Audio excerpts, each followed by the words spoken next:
ਕਹਿੰਦੇ ਨੇ ਵੰਨ ਸੁਵੰਨਤਾ ਨਹੀਂ ਚਾਹੀਦੀ। ਉਹ ਕਹਿੰਦੇ ਨੇ ਇੱਕ ਹੀ ਭਾਸ਼ਾ ਹੋਵੇ, ਇੱਕ ਹੀ ਧਰਮ ਹੋਵੇ, ਇੱਕ ਹੀ ਉਹਦਾ ਝੰਡਾ ਹੋਵੇ, ਇੱਕ ਹੀ ਉਹਦਾ ਰੰਗ ਹੈ ਤੇ ਉਹਦੇ ਥੱਲੇ ਆ ਜਾਓ ਸਾਰੇ। ਜਿਹੜਾ ਉਹਨਾਂ ਦੀ ਉਸ ਗੱਲ ਨੂੰ ਨਹੀਂ ਮੰਨਦਾ ਤੇ ਉਹਨੂੰ ਸਵੀਕਾਰ ਹੀ ਨਹੀਂ ਕੀਤਾ ਜਾ ਰਿਹਾ। ਉਹਦੇ ਉੱਤੇ ਜਿਹੜਾ ਹੈ ਕੋਈ ਨਾ ਕੋਈ ਟੈਗ ਲਗਾ ਕੇ ਉਹਨੂੰ ਕੋਈ ਨਾ ਕੋਈ ਨਾਮ ਦੇ ਕੇ ਜਿਹੜਾ ਹੈ ਉਹ ਜਾਂ ਤੇ ਅੰਦਰ ਕਰ ਦਿੱਤਾ ਜਾਂਦਾ ਜਾਂ ਉਹਨੂੰ ਚੁੱਪ ਕਰਾਉਣ ਦੀ, ਡਰਾਉਣ ਦੀ ਕੋਸ਼ਿਸ਼ ਕੀਤੀ ਜਾਂਦੀ। ਇਹਦਾ ਮਤਲਬ ਸਾਡੇ ਮੰਤਰੀ ਐਡੇ ਸਿਆਣੇ, ਆਪਣੇ ਆਪ ਨੂੰ ਸਮਝਣ ਵਾਲੇ, ਐਡੇ ਜ਼ਿੰਮੇਵਾਰ ਮੰਤਰੀ ਪੱਥਰਾਂ ਨਾਲ ਮੱਥਾ ਮਾਰਨਾ ਮਤਲਬ ਵੈਸਟ ਬੰਗਾਲ ਦੇ ਲੋਕਾਂ ਨੂੰ ਪੱਥਰ ਸਮਝ ਰਹੇ ਨੇ। ਤੇ ਜੇ ਤੁਸੀਂ ਕਹੋ ਵੀ ਬੀਜੇਪੀ ਨੂੰ ਵੋਟ ਪਾਓ ਤੇ ਉਹ ਸਮਝ ਜਾਣਗੇ, ਉਦੋਂ ਉਹ ਪੱਥਰ ਨਹੀਂ ਹੈਗੇ। ਤੇ ਅਸੀਂ ਉਸ ਸੰਵਿਧਾਨ ਨੂੰ ਕਿਉਂ ਪਿੱਠ ਕਰਕੇ ਬੈਠ ਗਏ ਹਾਂ ਜਿਨੇ ਉਸ ਸਾਰੀ ਵੰਨ ਸੁਵੰਨਤਾ ਦੇ ਉੱਤੇ ਜਿਹੜੇ ਨੇ ਫੁੱਲ ਚੜਾਏ ਸੀਗੇ। ਤੇ ਐਡਾ ਵੱਡਾ ਮੁਲਕ ਹੈ, ਉਹਦੇ ਵਿੱਚ ਇੰਨੇ ਵਿਚਾਰਵਾਨ ਚਿੰਤਨਸ਼ੀਲ ਲੋਕ ਬੈਠੇ ਨੇ, ਪੜ੍ਹੇ ਲਿਖੇ, ਤੇ ਉਹਨਾਂ ਦੇ ਕਿਸੇ ਦੇ ਵਿਚਾਰ ਨੂੰ ਸੁਣਿਆ ਹੀ ਨਹੀਂ ਜਾ ਰਿਹਾ। ਹੁਣ ਤਾਂ ਹਰ ਗੱਲ ਸਾਂਭ ਸਮੇਟ ਕੇ ਘਰ ਸਾਰਾ, ਚੁੱਕ ਕੇ ਸਾਰਾ, ਕਾਰ ਵਿਹਾਰ ਤੋੜ ਕੇ ਸਭ ਹੱਦਾਂ ਟਰੈਕਟਰ ਨਾਲ ਵੱਜੀ ਆ ਬੈਠੀ ਹੈ ਵੱਡੀ ਮੁਹਿੰਮ ਤੇ, ਖੜਾ ਹੈ ਟਰੈਕਟਰ ਸਾਰਾ ਜ਼ੋਰ ਤੇ ਸ਼ੋਰ ਸਾਂਭ ਕੇ। ਕਿਉਂਕਿ ਉਹਨਾਂ ਨੂੰ ਉਹ ਚੁੱਭਦੇ ਨੇ ਜਦੋਂ ਉਹਨਾਂ ਦੀ ਜੋ ਇੱਕ ਖਾਸ ਵਿਚਾਰਧਾਰਾ ਹੈ ਜਾਂ ਉਹਨਾਂ ਦੀ ਸੱਤਾ ਨੂੰ ਜਦੋਂ ਕੋਈ ਲਲਕਾਰ ਮਿਲਦੀ ਹੈ। ਲੋਕਤੰਤਰ ਨੂੰ ਬਚਾਉਣਾ ਸਾਡੀ ਡਿਊਟੀ ਵੀ ਹੈ। ਸੋ ਅਸੀਂ ਸਿਰਫ ਹੱਕ ਨਹੀਂ ਮੰਗ ਰਹੇ, ਅਸੀਂ ਆਪਣੀ ਡਿਊਟੀ ਵੀ ਨਿਭਾ ਰਹੇ ਹਾਂ। ਉੱਥੇ ਨਾਰੇ ਤੁਹਾਨੂੰ ਪਤਾ ਲਿਖੇ ਹੋਏ ਸੀਗੇ ਕਿ ਸਾਡੇ ਕੋਲ ਜ਼ਮੀਨ ਨਹੀਂ ਜ਼ਮੀਰ ਹੈ। ਤਾਂ ਜ਼ਮੀਨਾਂ ਵਾਲੇ ਵੀ ਉੱਠੇ ਕਿ ਅਸੀਂ ਜ਼ਮੀਨ ਬਚਾਉਣੀ ਹੈ, ਤੇ ਜ਼ਮੀਰਾਂ ਵਾਲੇ ਵੀ ਉੱਠੇ ਕਿ ਅਸੀਂ ਜ਼ਮੀਨ ਬਚਾਉਣੀ ਹੈ। ਉੱਗ ਤਾਂ ਪਏ ਹਾਂ ਇੱਕੋ ਕਿਆਰੀ 'ਚ, ਪਰ ਸਦਾ ਪਨੀਰੀ ਤਾਂ ਨਹੀਂ ਰਹਿਣਾ ਅਸੀਂ। ਜੇ ਵਧਣਾ ਫੁੱਲਣਾ ਏ ਤਾਂ 2-4 ਹੱਥ ਦੀ ਦੂਰੀ ਤੇ ਰਹੀਂ, ਕਿਉਂਕਿ ਇੱਕ ਦਾ ਕੱਦ ਵੱਧ ਜਾਵੇ ਤੇ ਦੂਸਰਾ ਉਸ ਦੇ ਪਰਛਾਵੇਂ ਹੇਠ ਬਣ ਜਾਂਦਾ ਹੈ ਸੜ ਸੁੱਕ। ਇਹ ਕਵਿਤਾ ਦੇ ਮਾਇਨੇ ਤੁਸੀਂ ਕਿਸੇ ਵੀ ਤਰੀਕੇ ਨਾਲ ਕੱਢ ਸਕਦੇ ਹੋ, ਪਰ ਅਜੋਕੇ ਦੌਰ ਦੇ ਵਿੱਚ ਜਦੋਂ ਇਸ ਕਵਿਤਾ ਨੂੰ ਅਸੀਂ ਪੜ੍ਹਦੇ ਹਾਂ ਤਾਂ ਕਈ ਪਾਠਕਾਂ ਤੇ ਸਰੋਤਿਆਂ ਦੇ ਮਨਾਂ ਦੇ ਵਿੱਚ ਇਹ ਵੀ ਅਕਸ ਉੱਭਰ ਕੇ ਆਉਂਦਾ ਆ ਕਿ ਇਸ ਮੌਜੂਦਾ ਭਾਰਤ ਦੇ ਵਿੱਚ ਇੱਕ ਖਾਸ ਵਿਚਾਰਧਾਰਾ, ਇੱਕ ਖਾਸ ਧਿਰ, ਉਹਦੀ ਆਪਣੀ ਹੋਂਦ ਇੰਨੀ ਵੱਡੀ ਬਣਾ ਦਿੱਤੀ ਗਈ ਹੈ ਕਿ ਬਹੁਤ ਕੁਝ ਜਿਹੜਾ ਆ ਉਹਦੇ ਹੇਠਾਂ, ਉਹਦੇ ਪਰਛਾਵੇਂ ਦੇ ਹੇਠਾਂ ਜਿਹੜਾ ਉਹ ਸੜ ਸੁੱਕ ਬਣਦਾ ਨਜ਼ਰ ਆ ਰਿਹਾ ਹੈ। ਔਰ ਇਸੇ ਕਵਿਤਾ ਦੀ ਰਚਨਹਾਰੀ ਡਾਕਟਰ ਪਾਲ ਕੌਰ ਹੋਰੀ ਸਾਡੇ ਨਾਲ ਮੌਜੂਦ ਨੇ। ਡਾਕਟਰ ਸਾਹਿਬ, ਇਸ ਸਮੇਂ ਜਿਹੜੀਆਂ ਸਥਿਤੀਆਂ ਬਣੀਆਂ ਹੋਈਆਂ ਨੇ, ਸੱਤਾ ਜਿਸ ਤਰੀਕੇ ਨਾਲ ਇਹ ਚਰਚਾ ਚੱਲਦੀ ਆ, ਖਾਸ ਤੌਰ ਤੇ ਜੇ ਮੈਂ ਸਾਹਿਤਕਾਰਾਂ ਦੇ ਸੰਦਰਭ ਦੇ ਵਿੱਚ ਵੀ ਗੱਲ ਕਰ ਲਾਂ, ਸਾਹਿਤਕਾਰ ਵੀ ਕਹਿੰਦੇ ਆ ਕਿ ਉਸ ਮੂਲ ਭਾਵਨਾ ਨੂੰ ਸੰਵਿਧਾਨ ਦੀ ਹੋਵੇ, ਲੋਕਤੰਤਰ ਦੀ ਹੋਵੇ, ਮਾਨਵਤਾ ਦੀ ਹੋਵੇ, ਉਸ ਭਾਵਨਾ ਨੂੰ ਬਹੁਤ ਵੱਡੀ ਠੇਸ ਪਹੁੰਚੀ ਹੈ। ਤੇ ਇਸ ਕਵਿਤਾ ਦੇ ਨਾਲ ਜਿੱਦਾਂ ਮੈਂ ਸ਼ੁਰੂਆਤ ਕੀਤੀ ਹੈ, ਕਹਿ ਸਕਦੇ ਕਿ ਉਹੀ ਇੰਨੀ ਕੋਈ ਇੱਕ ਚੀਜ਼ ਵੱਧ ਗਈ ਹੈ ਕਿ ਬਾਕੀ ਸਾਰੀਆਂ ਉਹਦੇ ਪਰਛਾਵੇਂ ਦੇ ਹੇਠਾਂ ਸੜ ਸੁੱਕ ਬਣਦੀਆਂ ਨਜ਼ਰ ਆ ਰਹੀਆਂ ਨੇ। ਆਪਣੀ ਇਸ ਕਵਿਤਾ ਨੂੰ ਜਦੋਂ ਤੁਸੀਂ ਅੱਜ ਪੜ੍ਹਦੇ ਹੋ ਜਾਂ ਅੱਜ ਸੁਣਦੇ ਹੋ ਤੇ ਕਿੱਦਾਂ ਦਾ ਲੱਗਦਾ ਕਿ ਜਦੋਂ ਲਿਖੀ ਸੀ ਉਦੋਂ ਇਹਦੇ ਮਾਇਨੇ ਕੀ ਸੀ ਤੇ ਅੱਜ ਕੀ ਮਾਇਨੇ ਨੇ? ਜਸਵੀਰ, ਜਦੋਂ ਮੈਂ ਕਵਿਤਾ ਲਿਖੀ ਸੀ ਤਾਂ ਇਹ ਮੈਂ ਰਿਸ਼ਤਿਆਂ ਦੇ ਸੰਦਰਭ 'ਚ ਲਿਖੀ ਸੀ ਜੀ, ਕਿ ਕਿੰਨਾ ਵੀ ਕਰੀਬੀ ਰਿਸ਼ਤਾ ਹੋਏ ਉਹਦੇ ਵਿੱਚ ਸਾਹ ਲੈਣ ਜੋਗੀ ਜਗ੍ਹਾ ਹੋਣੀ ਚਾਹੀਦੀ ਹੈ। ਕਿਉਂਕਿ ਇੰਨੀ ਕੁ ਵਿੱਥ, ਇੰਨੀ ਕੁ ਸਪੇਸ ਉਹਦੇ 'ਚ ਚਾਹੀਦੀ ਹੁੰਦੀ ਹੈ ਕਿ ਵਿਅਕਤੀ ਆਪਣੇ ਬਾਰੇ ਸੋਚ ਸਕੇ, ਆਪਣੀ ਗੱਲ ਕਹਿ ਸਕੇ, ਆਪਣੇ ਵਿਚਾਰ ਰੱਖ ਸਕੇ। ਤੇ ਜੇ ਇੱਕ ਬਹੁਤ ਨੇੜਤਾ ਦੇ ਰਿਸ਼ਤੇ ਵਿੱਚ ਸਪੇਸ ਦੀ ਲੋੜ ਹੈ ਤੇ ਫਿਰ ਪੂਰੇ ਮੁਲਕ ਦੇ ਵਿੱਚ ਤਰ੍ਹਾਂ ਤਰ੍ਹਾਂ ਦੇ ਲੋਕ ਨੇ। ਸਾਡੇ ਮੁਲਕ ਦੀ ਜਿਹੜੀ ਹੈ ਵਿਸ਼ੇਸ਼ਤਾ ਹੀ ਇਹੀ ਸੀ ਕਿ ਵੀ ਇਹ ਵੰਨ ਸੁਵੰਨਾ ਹੈ। ਇਹਦੇ ਵਿੱਚ ਕਈ ਭਾਸ਼ਾਵਾਂ ਨੇ, ਇਹਦੇ ਵਿੱਚ ਕਈ ਜਾਤਾਂ ਨੇ, ਇਹਦੇ ਵਿੱਚ ਕਈ ਮਜ਼ਹਬ ਨੇ। ਇਹਦੇ ਵਿੱਚ ਉਹ ਜਿਹੜੀ ਵੰਨ ਸੁਵੰਨਤਾ ਹੈ, ਇੱਥੋਂ ਤੱਕ ਕਿ ਕੁਦਰਤ ਨੇ ਵੀ ਸਾਨੂੰ ਵੰਨ ਸੁਵੰਨੇ ਮੌਸਮ ਦਿੱਤੇ ਨੇ। ਜੇ ਸਦਾ ਸਰਦੀ ਹੋਈ ਰਹੇਗੀ ਤੇ ਅਸੀਂ ਉਹਨਾਂ ਸਾਰੇ ਦੇਸ਼ਾਂ ਤੋਂ ਵੱਖਰੇ ਨਹੀਂ ਹੋ ਸਕਦੇ ਜਿੱਥੇ ਮੌਸਮ ਇੱਕੋ ਜਿਹੇ ਰਹਿੰਦੇ। ਤੇ ਸਾਡੇ ਤਾਂ ਦੇਸ਼ ਦੀ ਵੰਨ ਸੁਵੰਨਤਾ ਮੌਸਮਾਂ 'ਚ ਵੀ ਹੈ। ਪਰ ਇਸ ਸਾਰੀ ਵੰਨ ਸੁਵੰਨਤਾ ਨੂੰ ਰੱਦ ਕਰ ਦਿੱਤਾ ਗਿਆ ਪਿਛਲੇ ਕੁਝ ਸਮੇਂ ਤੋਂ। ਉਹ ਕਹਿੰਦੇ ਨੇ ਵੰਨ ਸੁਵੰਨਤਾ ਨਹੀਂ ਚਾਹੀਦੀ। ਉਹ ਕਹਿੰਦੇ ਨੇ ਇੱਕ ਹੀ ਭਾਸ਼ਾ ਹੋਵੇ, ਇੱਕ ਹੀ ਧਰਮ ਹੋਵੇ, ਇੱਕ ਹੀ ਪਾਰਟੀ ਹੋਵੇ, ਇੱਕ ਹੀ ਉਹਦਾ ਝੰਡਾ ਹੋਵੇ, ਇੱਕ ਹੀ ਉਹਦਾ ਰੰਗ ਹੈ ਤੇ ਉਹਦੇ ਥੱਲੇ ਆ ਜਾਓ ਸਾਰੇ। ਇੱਕ ਹੀ ਵਿਚਾਰਧਾਰਾ ਹੋਵੇ। ਜਿਹੜਾ ਉਹਨੂੰ ਨਹੀਂ ਮੰਨਦਾ, ਜਿਹੜਾ ਉਹਨਾਂ ਦੀ ਉਸ ਗੱਲ ਨੂੰ ਨਹੀਂ ਮੰਨਦਾ ਤੇ ਉਹਨੂੰ ਸਵੀਕਾਰ ਹੀ ਨਹੀਂ ਕੀਤਾ ਜਾ ਰਿਹਾ। ਉਹਦੇ ਉੱਤੇ ਜਿਹੜਾ ਹੈ ਕੋਈ ਨਾ ਕੋਈ ਟੈਗ ਲਗਾ ਕੇ ਉਹਨੂੰ ਕੋਈ ਨਾ ਕੋਈ ਨਾਮ ਦੇ ਕੇ ਜਿਹੜਾ ਹੈ ਉਹ ਜਾਂ ਤੇ ਅੰਦਰ ਕਰ ਦਿੱਤਾ ਜਾਂਦਾ ਜਾਂ ਉਹਨੂੰ ਚੁੱਪ ਕਰਾਉਣ ਦੀ ਡਰਾਉਣ ਦੀ ਕੋਸ਼ਿਸ਼ ਕੀਤੀ ਜਾਂਦੀ ਵੱਖਰੇ ਵੱਖਰੇ ਢੰਗਾਂ ਨਾਲ। ਤੇ ਸੋ ਇਸ ਕਵਿਤਾ ਦੇ ਅਰਥ ਇਸ ਸਮੇਂ ਦੇ ਵਿੱਚ ਹੋਰ ਵਿਸ਼ਾਲ ਹੋ ਜਾਂਦੇ ਨੇ ਕਿ ਸਾਨੂੰ ਆਪਣੇ ਵਿਚਾਰ ਰੱਖਣ ਦੀ ਆਜ਼ਾਦੀ ਤੇ ਹੈ ਨਾ, ਸੰਵਿਧਾਨ ਨੇ ਦਿੱਤੀ ਹੈ, ਤੇ ਅਸੀਂ ਉਸ ਸੰਵਿਧਾਨ ਨੂੰ ਕਿਉਂ ਪਿੱਠ ਕਰਕੇ ਬੈਠ ਗਏ ਹਾਂ ਜਿਨੇ ਉਸ ਸਾਰੀ ਵੰਨ-ਸੁਵੰਨਤਾ ਦੇ ਉੱਤੇ ਜਿਹੜੇ ਨੇ ਫੁੱਲ ਚੜਾਏ ਸੀਗੇ। ਬਿਲਕੁਲ, ਸਾਡਾ ਮੁਲਕ ਜਿਹੜਾ ਆ ਉਹ ਵੈਸੇ ਵੀ ਕਹਿੰਦੇ ਕਿ ਅਨੇਕਤਾ ਦੇ ਵਿੱਚ ਏਕਤਾ ਦਾ ਪ੍ਰਤੀਕ ਹੈ। ਔਰ ਜਿਹੜੀ ਤੁਸੀਂ ਗੱਲ ਕੀਤੀ ਹੈ ਕਿ ਇੱਕ ਰੰਗ ਚਾੜਨ ਦੀ ਕੋਸ਼ਿਸ਼ ਕੀਤੀ ਜਾ ਰਹੀ ਹੈ, ਇਹਨੂੰ ਜਾਂ ਕਹਿ ਲਓ ਕਿ ਜਿਹੜੀ ਆ ਉਹ ਕੇਂਦਰੀਕਰਨ ਕੀਤਾ ਜਾ ਰਿਹਾ ਸਾਰੀਆਂ ਚੀਜ਼ਾਂ ਦਾ, ਜਾਂ ਇੱਕ ਰੂਪ ਕਰਨ ਦੀ ਕੋਸ਼ਿਸ਼ ਕੀਤੀ ਜਾ ਰਹੀ ਹੈ ਜਿਹੜਾ ਸੰਭਵ ਨਹੀਂ ਹੈ ਇਸ ਮੁਲਕ ਇੱਕ ਵਿੱਚ। ਰੂਪ ਵੈਸੇ ਤਾਂ ਇੱਕ ਹੋਣਾ, ਇੱਕ ਰੂਪ ਹੋਣਾ ਪੋਜ਼ਿਟਿਵ ਗੱਲਾਂ ਵੀ ਨੇ, ਪਰ ਜਦੋਂ ਤੁਸੀਂ ਆਪਣਾ ਵਿਚਾਰ ਹੀ ਨਹੀਂ ਰੱਖ ਸਕਦੇ, ਪਰਿਵਾਰ ਦੇ ਵਿੱਚ ਵੀ ਜੇ ਇੱਕ ਵਿਅਕਤੀ ਘਰ ਦਾ ਇੱਕ ਬੱਚਾ ਜਾਂ ਪਤੀ ਪਤਨੀ ਚੋਂ ਕੋਈ ਆਪਣਾ ਵਿਚਾਰ ਰੱਖੇ ਤੇ ਉਹਦਾ ਵਿਚਾਰ ਸਵੀਕਾਰ ਨਾ ਕੀਤਾ ਜਾਏ ਤੇ ਉਹ ਪਰਿਵਾਰ ਖੇਰੂ ਖੇਰੂ ਹੋ ਜਾਂਦਾ। ਤੇ ਐਡਾ ਵੱਡਾ ਮੁਲਕ ਹੈ, ਉਹਦੇ ਵਿੱਚ ਇੰਨੇ ਵਿਚਾਰਵਾਨ ਚਿੰਤਨਸ਼ੀਲ ਲੋਕ ਬੈਠੇ ਨੇ, ਪੜ੍ਹੇ ਲਿਖੇ, ਤੇ ਉਹਨਾਂ ਦੇ ਕਿਸੇ ਦੇ ਵਿਚਾਰ ਨੂੰ ਸੁਣਿਆ ਹੀ ਨਹੀਂ ਜਾ ਰਿਹਾ। ਪਰ ਪੜ੍ਹੇ ਲਿਖੇ ਲੋਕਾਂ ਨੂੰ ਤਾਂ ਅਰਬਨ ਨਕਸਲ ਦੇ ਨਾਮ ਦੇ ਨਾਲ ਜਿਹੜਾ ਸੰਬੋਧਨ ਕੀਤਾ ਜਾ ਰਿਹਾ, ਔਰ ਇਹ ਵੀ ਕਿਹਾ ਜਾ ਰਿਹਾ ਕਿ ਅੰਦੋਲਨ ਦੇ ਵਿੱਚ ਵੀ ਜਿਹੜਾ ਇਸ ਵੇਲੇ ਅੰਦੋਲਨ ਚੱਲਦਾ ਪਿਆ, ਉਸ ਅੰਦੋਲਨ ਦੇ ਵਿੱਚ ਵੀ ਜੇ ਕੋਈ ਬੁੱਧੀਜੀਵੀ ਜਾਂਦੇ ਨੇ ਤੇ ਖਾਸ ਤੌਰ ਤੇ ਕਿਹਾ ਜਾਂਦਾ ਕਿ ਇਹ ਅੰਦੋਲਨ ਜੀਵੀ ਨੇ, ਇਹਨਾਂ ਨੂੰ ਜਿਹੜਾ ਮਰਜ਼ੀ ਅੰਦੋਲਨ ਹੋਵੇ ਉਹਦੇ ਵਿੱਚ ਵੜ ਜਾਂਦੇ, ਇਹਨਾਂ ਦੀ ਤਾਂ ਜ਼ਿੰਦਗੀ ਹੀ ਅੰਦੋਲਨਾਂ ਨਾਲ ਚੱਲਦੀ ਹੈ। ਉਹਨਾਂ ਨੂੰ ਚੁੱਭਦੇ ਨੇ ਉਹ ਲੋਕ, ਇਸ ਕਰਕੇ ਬੋਲਦੇ ਨੇ ਉਹ, ਕਿਉਂਕਿ ਉਹਨਾਂ ਨੂੰ ਉਹ ਚੁੱਭਦੇ ਨੇ ਜਦੋਂ ਉਹਨਾਂ ਦੀ ਜੋ ਇੱਕ ਖਾਸ ਵਿਚਾਰਧਾਰਾ ਹੈ ਜਾਂ ਉਹਨਾਂ ਦੀ ਸੱਤਾ ਨੂੰ ਜਦੋਂ ਕੋਈ ਲਲਕਾਰ ਮਿਲਦੀ ਹੈ, ਜਦੋਂ ਅੱਗੋਂ ਸਿਰ ਚੁੱਕਦਾ ਕੋਈ, ਜਦੋਂ ਆਪਣੇ ਵੱਖਰੇ ਵਿਚਾਰ, ਉਹਨਾਂ ਤੋਂ ਵੱਖਰੇ ਵਿਚਾਰ ਪੇਸ਼ ਕਰਦਾ, ਉਹਨਾਂ ਦੀ ਹਾਂ 'ਚ ਹਾਂ ਨਹੀਂ ਬੁਲਾਉਂਦਾ, ਤੇ ਉਹ ਸਾਰਿਆਂ ਨੂੰ ਇਹ ਨਾਮ ਦਿੰਦੇ ਨੇ ਉਹਨਾਂ ਨੂੰ। ਇਹ ਅੰਦੋਲਨ ਜੀਵੀ ਉਹਨਾਂ ਦੀ ਅੰਦਰਲੀ ਫਰਸਟ੍ਰੇਸ਼ਨ 'ਚੋਂ ਨਿਕਲਿਆ ਹੋਇਆ ਸ਼ਬਦ ਹੈ ਕਿ ਬਈ ਜੋ ਅਸੀਂ ਕਰ ਰਹੇ ਹਾਂ ਉਹਨੂੰ ਮੰਨਦੇ ਕਿਉਂ ਨਹੀਂ, ਅਸੀਂ ਕਹਿ ਰਹੇ ਹਾਂ ਵੀ ਤੁਹਾਡਾ ਭਲਾ ਕਰ ਰਹੇ ਹਾਂ, ਇਹ ਮੰਨਦੇ ਕਿਉਂ ਨਹੀਂ ਵੀ ਸਾਡਾ ਭਲਾ ਕਰ ਰਹੇ ਹੋ, ਇਹ ਕਿਉਂ ਕਹਿੰਦੇ ਨੇ ਵੀ ਸਾਡਾ ਬੁਰਾ ਕਰ ਰਹੇ ਹੋ। ਇਹ ਚੁੱਪ ਕਰਕੇ ਹੱਥ ਜੋੜ ਕੇ ਬਹਿ ਜਾਣ ਕਿ ਵੀ ਹਾਂਜੀ ਤੁਸੀਂ ਸਾਡਾ ਜੋ ਭਲਾ ਕਰ ਰਹੇ ਹੋ ਅਸੀਂ ਉਹਦੇ 'ਚ ਖੁਸ਼ ਹਾਂ। ਤੇ ਜਦੋਂ ਲੋਕੀ ਕਹਿੰਦੇ ਨੇ ਕਿ ਵੀ ਨਹੀਂ, ਉਹ ਸਮਝ ਗਏ ਨੇ ਜੀ ਜੋ ਸੱਚ ਹੈ, ਉਹ ਸਮਝ ਗਏ ਨੇ, ਇਸ ਕਰਕੇ ਉਹਨਾਂ ਨੂੰ ਲੱਗਦਾ ਹੈ ਕਿ ਵੀ ਕੱਲ੍ਹ ਉਹ ਵਾਲਾ ਅੰਦੋਲਨ ਉੱਠਿਆ ਸੀ, ਅੱਜ ਇਹ ਅੰਦੋਲਨ ਉੱਠ ਗਿਆ।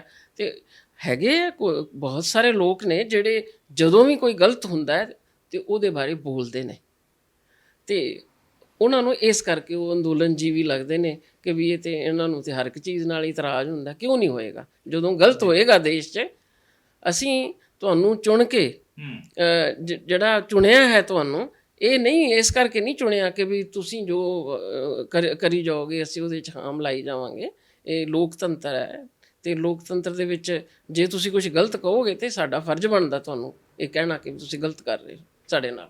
ਲੋਕਤੰਤਰ ਦੇ ਵਿੱਚ ਜੋ ਵਿਚਾਰ ਤੁਹਾਨੂੰ ਠੀਕ ਨਹੀਂ ਲੱਗਦੇ, ਜੇ ਤੁਹਾਡੇ ਵਿਚਾਰਾਂ ਦੇ ਮੁਤਾਬਕ ਕੁਝ ਠੀਕ ਨਹੀਂ ਹੈ ਤਾਂ ਤੁਸੀਂ ਉਹਦੇ ਤੇ ਇਤਰਾਜ਼ ਜ਼ਾਹਰ ਕਰ ਸਕਦੇ ਹੋ, ਇਹ ਹੱਕ ਬਣਦਾ। ਸਰਕਾਰਾਂ ਦੀਆਂ ਨੀਤੀਆਂ ਦੇ ਉੱਤੇ ਉਂਗਲ ਤੁਸੀਂ ਧਰ ਸਕਦੇ ਹੋ, ਇਹ ਤੁਹਾਡਾ ਸੰਵਿਧਾਨਕ ਹੱਕ ਬਣਦਾ ਆ। ਪਰ ਅੰਦੋਲਨ ਦੀ ਗੱਲ ਤੁਸੀਂ ਕੀਤੀ ਆ, ਅੰਦੋਲਨ ਦੇ ਸੰਦਰਭ ਦੇ ਵਿੱਚ ਕਹੀਏ ਤੇ ਪਹਿਲਾਂ ਵੀ ਬਹੁਤ ਸਾਰੀਆਂ ਸਰਕਾਰ ਜਾਂ ਸੱਤਾ ਜੇ ਨੀਤੀਆਂ ਬਣਾਉਂਦੀ ਸੀ ਉਹਦੇ ਖਿਲਾਫ ਜੀ ਹੱਕ ਕਹਿੰਦੇ ਆ ਨਾ, ਇਹ ਫਰਜ਼ ਵੀ ਹੈ। ਸੰਵਿਧਾਨ ਦੇ ਵਿੱਚ ਇੱਕ ਤੇ ਸਾਡੇ ਰਾਈਟਸ ਨੇ, ਇੱਕ ਸਾਡੀਆਂ ਡਿਊਟੀਆਂ ਨੇ। ਲੋਕਤੰਤਰ ਨੂੰ ਬਚਾਉਣਾ ਸਾਡੀ ਡਿਊਟੀ ਵੀ ਹੈ। ਸੋ ਅਸੀਂ ਸਿਰਫ ਹੱਕ ਨਹੀਂ ਮੰਗ ਰਹੇ, ਅਸੀਂ ਆਪਣੀ ਡਿਊਟੀ ਵੀ ਨਿਭਾ ਰਹੇ ਹਾਂ। ਜਦੋਂ ਅਸੀਂ ਲੋਕਤੰਤਰ ਦੀ ਰੱਖਿਆ ਕਰਨਾ ਚਾਹੁੰਦੇ ਹਾਂ ਵੀ ਆਹ ਚੀਜ਼ਾਂ, ਇਹ ਲੋਕਤੰਤਰ ਦੇ ਜਿਹੜੇ ਪੈਰਾਮੀਟਰਸ ਨੇ ਜੋ ਸੰਵਿਧਾਨ ਨੇ ਬਣਾਏ ਨੇ, ਤੇ ਜਦੋਂ ਉਹਨਾਂ ਨੂੰ ਠੇਸ ਪਹੁੰਚਦੀ ਹੈ ਤੇ ਉਹਦੀ ਰਾਖੀ ਕਰਨਾ ਵੀ ਸਾਡਾ ਸਭ ਦਾ ਹੱਕ ਹੈ। ਮੈਂ ਨਾ ਇਹ ਡਿਊਟੀਜ਼ ਵੱਲ, ਫਰਜ਼ ਦੇ ਵੱਲ ਹੀ ਆ ਰਿਹਾ ਸੀਗਾ। ਮੈਂ ਗੱਲ ਕਰ ਰਿਹਾ ਸੀ ਅੰਦੋਲਨ ਦੀ। ਅੰਦੋਲਨ ਦੇ ਵਿੱਚ ਜਿਹੜੇ ਆਮ ਲੋਕ ਆ, ਜਿਹੜੇ ਨਾਰੇ ਲਾ ਸਕਦੇ, ਜਿਹੜੇ ਸੜਕਾਂ ਤੇ ਬੈਠ ਸਕਦੇ, ਜਿਹੜੇ ਸਿੱਧਾ ਸਰਕਾਰ ਨਾਲ ਮਤੱਕਾ ਕਹਿ ਸਕਦੇ ਲਾ ਲੈਂਦੇ ਆ, ਉਹ ਲਾ ਰਹੇ ਆ, ਇਸ ਵੇਲੇ ਬੈਠੇ ਆ। 3 ਮਹੀਨਿਆਂ ਤੋਂ ਉੱਪਰ ਦਾ ਸਮਾਂ ਹੋ ਗਿਆ। ਪਿੱਛੇ ਜੇ ਬਹੁਤ ਸਾਰੇ ਅੰਦੋਲਨ ਹੋਏ ਜਿਨ੍ਹਾਂ ਦੇ ਵਿੱਚ ਬੁੱਧੀਜੀਵੀਆਂ ਨੇ ਵੀ ਆਪਣੀ ਭੂਮਿਕਾ ਨਿਭਾਈ। ਕਦੀ ਉਹਨਾਂ ਦੇ ਵੱਲੋਂ ਅਵਾਰਡ ਵਾਪਸ ਕੀਤੇ ਗਏ, ਕਦੀ ਸਮਾਗਮ ਕੀਤੇ ਗਏ, ਸੈਮੀਨਾਰ ਕੀਤੇ ਗਏ, ਉਹ ਸਾਰੇ ਦੇ ਉੱਤੇ। ਇਸ ਸਮੇਂ ਜਿਹੜਾ ਅੰਦੋਲਨ ਚੱਲਦਾ, ਉਸ ਅੰਦੋਲਨ ਦੇ ਵਿੱਚ ਬੁੱਧੀਜੀਵੀ, ਚਿੰਤਕ, ਕਵੀ ਜਾਂ ਜਿਹੜੇ ਕਲਾਕਾਰ ਨੇ, ਉਹਨਾਂ ਦੀ ਭੂਮਿਕਾ ਨੂੰ ਕਿਵੇਂ ਦੇਖਦੇ ਹੋ ਤੁਸੀਂ? ਸਭ ਨੇ ਭੂਮਿਕਾ ਨਿਭਾਈ ਹੈ ਉਹਦੇ 'ਚ, ਸਮਾਜ ਦੇ ਹਰ ਵਰਗ ਨੇ ਭੂਮਿਕਾ ਨਿਭਾਈ ਹੈ। ਅਸਲ ਦੇ ਵਿੱਚ ਇਸ ਅੰਦੋਲਨ ਦੇਸ਼ ਸ਼ੁਰੂ ਹੋਣ ਤੋਂ ਪਹਿਲਾਂ ਹੀ ਐਸਾ ਮਾਹੌਲ ਬਣ ਚੁੱਕਿਆ ਸੀ ਕਿ ਜਦੋਂ ਪਿਛਲੇ ਸਾਲ 2019 ਦੇ ਵਿੱਚ ਜਦੋਂ ਨਾਗਰਿਕਤਾ ਕਾਨੂੰਨ ਦਾ ਅੰਦੋਲਨ ਛਿੜਿਆ ਹੈ, ਉਹਦੇ ਵਿੱਚ ਵੀ ਸਮਾਜ ਦੇ ਬਹੁਤ ਵਰਗ ਉਹਦੇ 'ਚ ਸ਼ਾਮਲ ਸੀ। ਲੇਕਿਨ ਕਰੋਨਾ ਦੇ ਬਹਾਨੇ ਨਾਲ ਉਹ ਸਾਰਾ ਅੰਦੋਲਨ ਜਿਹੜਾ ਹੈ ਉਹ ਦਬਾ ਦਿੱਤਾ ਗਿਆ। ਕਰੋਨਾ ਦੇ ਬਹਾਨੇ ਨਾਲ ਉਹ ਇੰਨੇ ਚਿਰ ਦੇ ਲੋਕ ਬੈਠੇ ਸੀ ਜਿਹੜੇ ਉਹਨਾਂ ਨੂੰ ਉਠਾ ਦਿੱਤਾ ਗਿਆ। ਉਸ ਤੋਂ ਬਾਅਦ ਫਿਰ ਉਸੇ ਹੀ ਸਾਨੂੰ ਪਤਾ ਵੀ ਨਹੀਂ ਲੱਗਿਆ, ਅਸੀਂ ਤਾਂ ਮੂੰਹ ਬੰਨ੍ਹ ਕੇ ਅੰਦਰ ਬੈਠੇ ਹੀ ਸੀ ਤੇ ਸਾਨੂੰ ਪਤਾ ਵੀ ਨਹੀਂ ਲੱਗਿਆ ਕਿ ਬੁੱਧੀਜੀਵੀਆਂ ਉੱਤੇ ਜਾਂ ਅੰਦੋਲਨਕਾਰੀਆਂ ਉੱਤੇ ਕਿਹੋ ਜਿਹੇ ਸਖਤ ਕਾਨੂੰਨ ਜਿਹੜੇ ਨੇ ਦੇਸ਼ ਧਰੋਹ ਦੇ ਕਾਨੂੰਨ ਉਹਨਾਂ ਦੇ ਉੱਤੇ ਲਗਾ ਕੇ ਉਹਨਾਂ ਨੂੰ ਅੰਦਰ ਕਰ ਦਿੱਤਾ ਗਿਆ। ਬਹੁਤ ਸਾਰੇ ਸਾਡੇ ਬੁੱਧੀਜੀਵੀਆਂ ਨੂੰ, ਲੇਖਕਾਂ ਨੂੰ, ਪੱਤਰਕਾਰਾਂ ਨੂੰ ਅੰਦਰ ਕਰ ਦਿੱਤਾ ਗਿਆ। ਤਾਂ ਜਿਸ ਵੇਲੇ ਕਿਸਾਨ ਅੰਦੋਲਨ ਸ਼ੁਰੂ ਹੁੰਦਾ ਹੈ ਤੇ ਉਸ ਵੇਲੇ ਮੈਨੂੰ ਲੱਗਦਾ ਕਿ ਹਰ ਵਿਅਕਤੀ ਸਮਾਜ ਦਾ ਜਿਹੜਾ ਚਿੰਤਨਸ਼ੀਲ ਹੈ, ਜਿਹੜਾ ਸਮਾਜ ਦਾ, ਦੇਸ਼ ਦਾ, ਸੰਵਿਧਾਨ ਦਾ ਫਿਕਰ ਕਰਦਾ ਹੈ, ਹਰ ਇੱਕ ਵਿਅਕਤੀ ਉਡੀਕ ਕਰ ਰਿਹਾ ਸੀ ਕਿ ਕੋਈ ਐਸਾ ਹੋਵੇ ਕਿ ਕੋਈ ਬੰਦਾ ਐਸਾ ਸਿਰ ਚੁੱਕੇ, ਕੋਈ ਵਰਗ ਖੜਾ ਹੋਵੇ। ਮੈਨੂੰ ਵੀ ਕਈ ਵਾਰੀ ਲੱਗਦਾ ਸੀਗਾ ਕਿ ਬਈ ਇਸ ਸਰਕਾਰ ਦੀਆਂ ਜੋ ਨੀਤੀਆਂ ਨੇ, ਜੋ ਤਾਨਾਸ਼ਾਹੀ ਰਵੱਈਆ ਹੈ, ਇਹਨੂੰ ਕੋਈ ਵੱਡਾ ਹੀ ਅੰਦੋਲਨ, ਕੋਈ ਵੱਡਾ ਵਰਗ ਹੀ ਉੱਠੇਗਾ। ਵੱਡਾ ਵਰਗ ਤੋਂ ਭਾਵ ਜ਼ਿਆਦਾ ਗਿਣਤੀ ਦੇ ਵਿੱਚ, ਜ਼ਿਆਦਾ ਜ਼ੋਰ ਦੇ ਨਾਲ ਲੋਕ ਉੱਠਣਗੇ। ਸੋ ਇਸ ਤਰ੍ਹਾਂ ਦਾ ਜਿਹੜਾ ਮਜ਼ਦੂਰਾਂ ਤੇ ਕਿਸਾਨਾਂ ਤੋਂ ਹੀ ਉਮੀਦ ਕੀਤੀ ਜਾ ਸਕਦੀ ਹੈ। ਤਾਂ ਉਹ ਮਜ਼ਦੂਰ ਕਿਸਾਨ ਉੱਠੇ ਤੇ ਹਰ ਵਰਗ ਨੇ ਆਪਣੇ ਆਪ ਨੂੰ ਉਹਦੇ ਨਾਲ, ਆਪਣੀ ਭਾਵਨਾ ਨੂੰ ਉਹਦੇ ਨਾਲ ਜੋੜਿਆ। ਜੇ ਕੋਈ ਉੱਥੇ ਨਾਰੇ ਤੁਹਾਨੂੰ ਪਤਾ ਲਿਖੇ ਸੀਗੇ ਕਿ ਸਾਡੇ ਕੋਲ ਜ਼ਮੀਨ ਨਹੀਂ, ਜ਼ਮੀਰ ਹੈ। ਤਾਂ ਜ਼ਮੀਨਾਂ ਵਾਲੇ ਵੀ ਉੱਠੇ ਕਿ ਅਸੀਂ ਜ਼ਮੀਨ ਬਚਾਉਣੀ ਹੈ ਤੇ ਜ਼ਮੀਰਾਂ ਵਾਲੇ ਵੀ ਉੱਠੇ ਕਿ ਅਸੀਂ ਜ਼ਮੀਰ ਬਚਾਉਣੀ। ਸੋ ਜ਼ਮੀਰ ਜਿਹੜੇ ਜੋ ਤੁਸੀਂ ਸਵਾਲ ਪੁੱਛਿਆ ਕਿ ਜਿਹੜੇ ਕਲਾਕਾਰ ਨੇ, ਤਾਂ ਅਸੀਂ ਜਸਵੀਰ ਹੈ ਜੋ ਗਾਇਕ ਨੇ, ਸਾਨੂੰ ਕਿੰਨੇ ਸਾਲ ਹੋ ਗਏ ਕਹਿੰਦੇ ਆ ਕਿ ਵੀ ਆ ਇੱਦਾਂ ਦੇ ਗੀਤ ਗਾਣੇ ਬੰਦ ਕਰ ਦਿਓ ਤੇ ਉਹ 1 ਮਿੰਟ ਵੀ ਨਹੀਂ ਲੱਗਿਆ, ਸਾਰੇ ਗੀਤ ਬੰਦ ਹੋ ਗਏ। ਉਹ ਅੱਜ ਹਰ ਵਿਆਹ ਦੇ ਉੱਤੇ, ਵਿਆਹਾਂ ਦੇ ਉੱਤੇ ਕਿਸਾਨੀ ਅੰਦੋਲਨ ਦੇ ਗੀਤ ਗਾਏ ਜਾ ਰਹੇ। ਤਾਂ ਇਹ ਹੁਣ ਕਿਸਾਨੀ ਅੰਦੋਲਨ ਨਹੀਂ, ਇਹ ਜਨ ਅੰਦੋਲਨ ਹੈ। ਵਿਆਹਾਂ ਦੇ ਉੱਤੇ ਕਿਸਾਨੀ ਝੰਡੇ ਲਹਿਰਾਏ ਜਾਂਦੇ ਨੇ। ਉੱਥੇ ਲੋਕ ਸ਼ਗਨ ਨਹੀਂ ਲੈਂਦੇ, ਉਹ ਸਾਰਾ ਸ਼ਗਨ ਜਿਹੜਾ ਉਹ ਇਕੱਠਾ ਕਰਕੇ ਅੰਦੋਲਨ 'ਚ ਭੇਜਿਆ ਜਾ ਰਿਹਾ। ਇਸ ਤੋਂ ਹੋਰ ਆਪਾਂ ਕਿਹੜਾ ਅੰਦੋਲਨ, ਜਨ ਅੰਦੋਲਨ ਹੋਏਗਾ? ਬਹੁਤ ਸਾਰੀਆਂ ਚੀਜ਼ਾਂ ਨੇ। ਕਈ ਵਾਰੀ ਤੇ ਵੀ ਦੇਖਿਆ ਕਿ ਬਰਾਤ ਆਉਂਦੀ ਆ, ਲਾੜਾ ਲਾੜੀ ਘਰੇ ਪਹਿਲਾਂ ਜਠੇਰਿਆਂ ਦੇ ਮੱਥਾ ਟੇਕਦੇ ਸੀਗੇ ਜਾਂ ਕਿਸੇ ਧਾਰਮਿਕ ਥਾਂ ਤੇ ਜਾਂਦੀ, ਸੋ ਧਰਨੇ ਜਾਣ ਕੇ ਬਹਿੰਦੇ ਆ। ਜੇ ਰਾਜ ਕਿਤੇ ਧਰਨਾ ਲੱਗਾ ਮਿਲਦਾ ਉਹਨਾਂ ਨੂੰ ਤਾਂ ਉੱਥੇ ਜਾ ਕੇ 10 ਮਿੰਟ ਬੈਠਦੇ ਜ਼ਰੂਰ। ਇਦਾਂ ਦੀਆਂ ਤਸਵੀਰਾਂ ਵੀ ਦੇਖਣ ਨੂੰ ਮਿਲੀਆਂ ਸੀਗੀਆਂ। ਮੈਂ ਚਾਹੁੰਦਾ ਕਿ ਇਸ ਦੌਰ ਦੇ ਵਿੱਚ ਤੁਸੀਂ ਕਿਹਾ ਕਿ ਬਣਦੀ ਭੂਮਿਕਾ ਨਿਭਾ ਰਿਹਾ, ਔਰ ਮੈਂ ਪਿਛਲੇ ਕੁਝ ਸਮੇਂ ਤੋਂ ਤੁਹਾਡੀਆਂ ਕਵਿਤਾਵਾਂ ਇਸ ਦੌਰ ਦੇ ਵਿੱਚ ਪੜ੍ਹਦਾ ਤੇ ਤੁਹਾਡੀਆਂ ਕਵਿਤਾਵਾਂ ਦੇ ਵਿੱਚੋਂ ਵੀ ਉਸ ਅੰਦੋਲਨ ਦਾ ਰੰਗ, ਸੱਤਾ ਦੇ ਨਾਲ ਮੱਥਾ ਲਾਉਣ ਵਾਲਾ ਉਹਦੇ ਵਿੱਚੋਂ ਰੰਗ ਜਿਹੜਾ ਉਹ ਝਲਕਦਾ ਨਜ਼ਰ ਆਉਂਦਾ। ਤੇ ਮੈਂ ਚਾਹੁੰਦਾ ਕਿ ਉਹ ਕਵਿਤਾ ਜਿਹੜੀ ਆ ਉਹ ਆਪਣੀ ਜ਼ਰੂਰ ਸਾਡੇ ਦਰਸ਼ਕਾਂ ਦੇ ਨਾਲ ਸਾਂਝਾ ਕਰੋ ਕਿ ਇੱਕ ਕਵੀ ਹੋਣ ਦੇ ਨਾਤੇ, ਇੱਕ ਚਿੰਤਕ ਹੋਣ ਦੇ ਨਾਤੇ ਪਾਲ ਕੌਰ ਕਿਵੇਂ ਜਿਹੜੇ ਆ ਉਹ ਇਸ ਅੰਦੋਲਨ ਦੇ ਨਾਲ ਆਪਣੇ ਆਪ ਨੂੰ ਇੱਕਮਿਕ ਕਰਦੀ ਆ, ਇਹਨਾਂ ਹਾਲਾਤਾਂ ਦੇ ਉੱਤੇ ਚੋਟ ਕਰਦੀ ਆ। ਮੈਂ ਗੱਲ ਕਰ ਰਹੀ ਸੀ ਕਿ ਸਭ ਤੋਂ ਪਹਿਲਾਂ ਤਾਂ ਜਦੋਂ ਬਾਰਡਰ ਟੁੱਟੇ ਨੇ, ਮੇਰੀ ਕਵਿਤਾ ਆਈ ਸੀ ਬਾਰਡਰ, ਤਾਂ ਇਹ ਬਾਰਡਰ ਟੁੱਟਣੇ ਵੀ ਬਹੁਤ ਪ੍ਰਤੀਕਾਤਮਕ ਹੈ। ਇਹ ਜਿਹੜੇ ਬਾਰਡਰ ਬਣਾਏ ਹੋਏ ਸੀ ਪਰ ਸਾਨੂੰ ਪਤਾ ਨਹੀਂ ਸੀ। ਤੇ ਤੁਸੀਂ ਦੇਖੋ ਕਿ ਜਦੋਂ ਸ਼ੰਭੂ ਦਾ ਬਾਰਡਰ ਟੁੱਟਦਾ, ਖਨੌਰੀ ਦਾ ਬਾਰਡਰ ਟੁੱਟਦਾ ਹੈ, ਤੇ ਸਾਡੇ ਸਿਰਾਂ ਦੇ ਉੱਤੇ ਪਿਛਲੇ 40-50 ਸਾਲ ਦਾ ਬਾਰਡਰ ਸੀ ਪੰਜਾਬ ਤੇ ਹਰਿਆਣੇ ਦਾ, ਉਹ ਟੁੱਟ ਗਿਆ। ਪ੍ਰਤੀਕਾਤਮਕ ਰੂਪ 'ਚ ਉਹ ਬਾਰਡਰ ਟੁੱਟ ਗਿਆ। ਭਾਸ਼ਾ ਦੇ ਬਾਰਡਰ ਟੁੱਟ ਗਏ।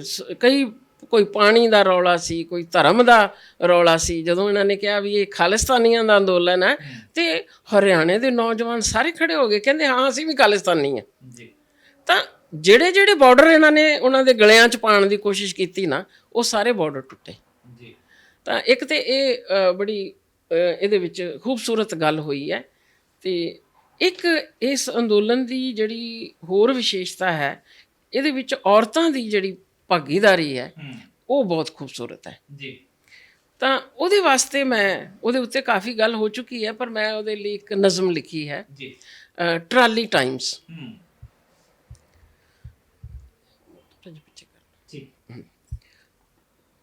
ਇਹਦੇ ਵਿੱਚ ਮੈਟਾਫਰ ਜਿਹੜਾ ਹੈ ਉਹ ਟਰੈਕਟਰ ਟਰਾਲੀ ਦਾ ਲਿਆ ਮੈਂ, ਔਰਤ ਮਰਦ ਲਈ। ਸੋ ਟਰੈਕਟਰ ਟਰਾਲੀ ਨੇ ਹੁਣ ਲੋਕ ਨਾਇਕ ਮੇਰੇ ਦੇਸ਼ ਦੇ, ਟਰੈਕਟਰ ਟਰਾਲੀ ਨੇ ਹੁਣ ਲੋਕ ਨਾਇਕ ਮੇਰੇ ਦੇਸ਼ ਦੇ। ਪਹਿਲਾਂ ਤਾਂ ਟਰਾਲੀ ਤੁਰਦੀ ਸੀ ਕਦੇ ਕਦੇ ਭਾਰ ਚੁੱਕ ਕੇ, ਤੇ ਫਿਰ ਪਈ ਰਹਿੰਦੀ ਸੀ ਕਿਸੇ ਖੇਤ ਗਲੀ ਜਾਂ ਵਿਹੜੇ ਦੀ ਨੁੱਕਰੇ। ਜੀ। ਕਿ ਪਹਿਲਾਂ ਤਾਂ ਟਰਾਲੀ ਤੁਰਦੀ ਸੀ ਕਦੇ ਕਦੇ ਭਾਰ ਚੁੱਕ ਕੇ, ਤੇ ਫਿਰ ਪਈ ਰਹਿੰਦੀ ਸੀ ਕਿਸੇ ਖੇਤ ਗਲੀ ਜਾਂ ਵਿਹੜੇ ਦੀ ਨੁੱਕਰੇ, ਤੇ ਟਰੈਕਟਰ ਤੁਰਿਆ ਰਹਿੰਦਾ ਸੀ ਕੰਮਾਂ ਕਾਜਾਂ ਨੂੰ, ਸ਼ਹਿਰ ਕਦੇ ਤੇ ਕਦੇ ਐਵੇਂ ਗੇੜੀ ਨੂੰ। ਕਦੇ ਪੈ ਜਾਂਦੀ ਗੜੇ ਮਾਰ, ਹੜ੍ਹ ਤੂਫਾਨ ਦੀ ਮਾਰ, ਕਦੇ ਆ ਡਿੱਗਦਾ ਵਿਹੜੇ 'ਚ ਬੈਂਕ ਦਾ ਫਰਮਾਨ ਬੰਬ ਜਿਹਾ। ਜੀ। ਥਿੜਕ ਜਾਂਦਾ ਟਰੈਕਟਰ, ਜ਼ਹਿਰ ਦਾ ਭਰ ਲੈਂਦਾ ਘੁੱਟ, ਤੇ ਕਦੇ ਐਡਾ ਵਿਰਾਟ ਜਿਸਮ ਲਮਕ ਜਾਂਦਾ ਕਿਸੇ ਦਰਖਤ ਨਾਲ। ਟਰਾਲੀ ਹੋ ਜਾਂਦੀ ਸੁੰਨ ਮਸਾਨ, ਟਰਾਲੀ ਹੋ ਜਾਂਦੀ ਸੁੰਨ ਮਸਾਨ, ਚੁੱਕਦੀ ਮੋਢੇ ਤੇ ਸਾਰਾ ਬੋਝ, ਤੇ ਜੁੱਤ ਜਾਂਦੀ ਆਪਣੇ ਮੋਰਚੇ ਤੇ। ਹੁਣ ਤਾਂ ਪੈ ਗਈ ਹੈ ਭੀੜ ਵੱਡੀ, ਕਿ ਹੁਣ ਤਾਂ ਪੈ ਗਈ ਹੈ ਭੀੜ ਵੱਡੀ ਖੇਤਾਂ ਬੰਨਿਆਂ ਨੂੰ, ਤੇ ਹਰ ਟਰਾਲੀ ਸਾਂਭ ਸਮੇਟ ਕੇ ਘਰ ਸਾਰਾ, ਚੁੱਕ ਕੇ ਸਾਰਾ ਕਾਰ ਵਿਹਾਰ, ਤੋੜ ਕੇ ਸਭ ਹੱਦਾਂ, ਟਰੈਕਟਰ ਨਾਲ ਬੱਝੀ ਆ ਬੈਠੀ ਹੈ ਵੱਡੀ ਮੁਹਿੰਮ ਤੇ। ਕਿ ਹੁਣ ਤਾਂ ਟਰਾਲੀ, ਹੁਣ ਤਾਂ ਹਰ ਟਰਾਲੀ ਸਾਂਭ ਸਮੇਟ ਕੇ ਘਰ ਸਾਰਾ, ਚੁੱਕ ਕੇ ਸਾਰਾ ਕਾਰ ਵਿਹਾਰ, ਤੋੜ ਕੇ ਸਭ ਹੱਦਾਂ, ਟਰੈਕਟਰ ਨਾਲ ਬੱਝੀ ਆ ਬੈਠੀ ਹੈ ਵੱਡੀ ਮੁਹਿੰਮ ਤੇ। ਖੜਾ ਹੈ ਟਰੈਕਟਰ ਸਾਰਾ ਜ਼ੋਰ ਤੇ ਸ਼ੋਰ ਸਾਂਭ ਕੇ, ਖੜਾ ਹੈ ਟਰੈਕਟਰ ਸਾਰਾ ਜ਼ੋਰ ਤੇ ਸ਼ੋਰ ਸਾਂਭ ਕੇ, ਤੇ ਟਰਾਲੀ ਸਿਰ ਤੇ ਛੱਤ ਚੁੱਕੀ ਬਣੀ ਬੈਠੀ ਹੈ ਘਰ। ਤੇ ਟਰਾਲੀ ਸਿਰ ਤੇ ਛੱਤ ਚੁੱਕੀ ਬਣੀ ਬੈਠੀ ਹੈ ਘਰ। ਤੋਰਿਆ ਨਹੀਂ ਹੁਣ ਕਿਸੇ ਨੂੰ ਕਿਤੇ, ਤੋਰਿਆ ਨਹੀਂ ਹੁਣ ਕਿਸੇ ਨੂੰ ਕਿਤੇ, ਠੰਡੀ ਸ਼ਾਹ ਰਾਹ ਉੱਤੇ ਡਟੀ ਬੈਠੀ ਹੈ ਮੋਰਚੇ ਤੇ, ਲੈ ਕੇ ਜਿਗਰ ਦਾ ਹਰ ਟੁਕੜਾ। ਕਿ ਠੰਡੀ ਸ਼ਾਹ ਰਾਹ ਉੱਤੇ ਡਟੀ ਹੈ ਮੋਰਚੇ ਤੇ, ਲੈ ਕੇ ਜਿਗਰ ਦਾ ਹਰ ਟੁਕੜਾ। ਮੋਰਚਾ ਹੈ ਵੱਡਾ ਤੇ ਵੱਡੇ ਨੇ ਕਿਰਦਾਰ, ਕਿ ਮੋਰਚਾ ਹੈ ਵੱਡਾ ਵੱਡੇ ਨੇ ਕਿਰਦਾਰ। ਲੋਹਾਂ ਤੇ ਬੈਠੇ ਕੋਈ ਭਾਵੇਂ ਕੋਈ ਗੁੰਜਾਵੇ ਲਲਕਾਰ, ਪਾਉਂਦੀ ਕੋਈ ਬੋਲੀ ਸੁਰ ਉੱਚੀ ਵਿੱਚ, ਮੰਚ ਤੇ ਨਿਭਾਵੇ ਕੋਈ ਜੁਝਾਰੂ ਕਿਰਦਾਰ। ਕਿ ਪਾਉਂਦੀ ਬੋਲੀ ਕੋਈ ਸੁਰ ਉੱਚੀ ਵਿੱਚ, ਮੰਚ ਤੇ ਨਿਭਾਵੇ ਕੋਈ ਜੁਝਾਰੂ ਕਿਰਦਾਰ। ਕਿਤੇ ਗੜ ਕੇ ਪਈ ਕੁੱਬ ਨੂੰ ਕਰਕੇ ਸਿੱਧਾ, ਕਿਤੇ ਗੜ ਕੇ ਪਈ ਕੁੱਬ ਨੂੰ ਕਰਕੇ ਸਿੱਧਾ, ਤੇ ਕਿਤੇ ਕੱਢੇ ਪਈ ਕੋਈ ਅਖਬਾਰ। ਕਿ ਪਹਿਲਾਂ ਤਾਂ ਟਰੈਕਟਰ ਹੀ ਨਹੀਂ ਸਨਮਾਨ, ਹਾਕਮ ਵਾਰੇ ਨਹੀਂ ਆ ਸਕੇ ਉਹਨਾਂ ਦੇ। ਕਿ ਪਹਿਲਾਂ ਤਾਂ ਟਰੈਕਟਰ ਹੀ ਨਹੀਂ ਸਨਮਾਨ, ਹਾਕਮ ਵਾਰੇ ਨਹੀਂ ਆ ਸਕੇ ਉਹਨਾਂ ਦੇ। ਤੇ ਉੱਤੋਂ ਇਹ ਹੋ ਗਿਆ ਹੈ ਟਰਾਲੀ ਟਾਈਮਸ, ਤੇ ਉੱਤੋਂ ਇਹ ਹੋ ਗਿਆ ਹੈ ਟਰਾਲੀ ਟਾਈਮਸ। ਟਰਾਲੀ ਵੀ ਹੈ ਚਾਲਕ, ਟਰਾਲੀ ਵੀ ਹੈ ਚਾਲਕ, ਤੇ ਇਹ ਜੰਗੀ ਸ਼ਾਂਤੀ ਦਾ ਸਮਾਂ ਹੈ। ਟਰਾਲੀ ਵੀ ਹੈ ਚਾਲਕ, ਇਹ ਜੰਗੀ ਸ਼ਾਂਤੀ ਦਾ ਸਮਾਂ ਹੈ। ਸ਼ਾਂਤੀ ਖੜੀ ਹੈ ਦੜ ਵੱਟੀ, ਮੋਰਚਾ ਮੱਘ ਸਕਦਾ ਹੈ ਕਦੇ ਵੀ, ਚੰਗਿਆੜਾ ਟੱਪ ਸਕਦਾ ਹੈ ਸ਼ਾਂਤੀ ਤੇ ਸਬਰ ਤੋਂ ਪਾਰ। ਕਿ ਚੰਗਿਆੜਾ ਟੱਪ ਸਕਦਾ ਹੈ ਸ਼ਾਂਤੀ ਤੇ ਸਬਰ ਤੋਂ ਪਾਰ। ਬਹੁਤ ਖੂਬ।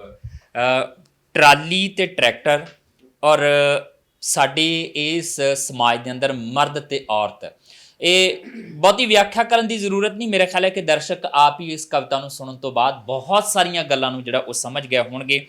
ਕੋਈ ਸ਼ੱਕ ਨਹੀਂ ਹੈ ਕਿ ਇਹ ਮੇਰੇ ਖਿਆਲ ਦੇ ਵਿੱਚ ਆਪਣੇ ਆਪ ਦਾ ਇਹ ਪਹਿਲਾ ਅੰਦੋਲਨ ਹੋਏਗਾ ਆਜ਼ਾਦੀ ਤੋਂ ਬਾਅਦ, ਜਿਹਦੇ ਵਿੱਚ ਅੱਧੀ ਆਬਾਦੀ ਨੇ ਉਹ ਭੂਮਿਕਾ ਨਿਭਾਈ ਹੈ ਜਿਹਦੀ ਹਮੇਸ਼ਾ ਦਰਕਾਰ ਮਹਿਸੂਸ ਕੀਤੀ ਜਾਂਦੀ ਸੀ। ਬਿਲਕੁਲ। ਉੱਥੇ ਤੁਸੀਂ ਦੇਖੋ ਕਿ ਆਮ ਔਰਤਾਂ ਵੀ ਬੈਠੀਆਂ ਨੇ, ਉੱਥੇ ਖੜਕੂ ਔਰਤਾਂ ਵੀ ਬੈਠੀਆਂ ਨੇ ਜਿਹੜੀਆਂ ਪੂਰੀ ਭੂਮਿਕਾ ਨਿਭਾ ਰਹੀਆਂ ਨੇ।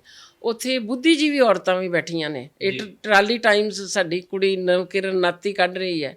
ਉੱਥੇ ਕਲਾਕਾਰ ਔਰਤਾਂ ਵੀ ਜਾ ਕੇ ਆਪਣਾ ਜਿਹੜਾ ਹੈ ਸਟੇਜ ਤੇ ਨਿਭਾ ਰਹੀਆਂ ਨੇ, ਪੱਤਰਕਾਰਤਾ ਕਰ ਰਹੀਆਂ ਨੇ। ਸੋ ਹਰ ਵਰਗ, ਔਰਤਾਂ ਦੇ ਹਰ ਵਰਗ ਨੇ, ਕਲਾਕਾਰ ਔਰਤਾਂ ਨੇ ਜਾ ਕੇ, ਗਾਇਕਾਂ ਨੇ ਉੱਥੇ ਜਾ ਕੇ, ਸਭ ਨੇ ਆਪਣੀ ਭੂਮਿਕਾ ਜਿਹੜੀ ਹੈ ਇਹਦੇ ਵਿੱਚ ਨਿਭਾਈ ਹੈ।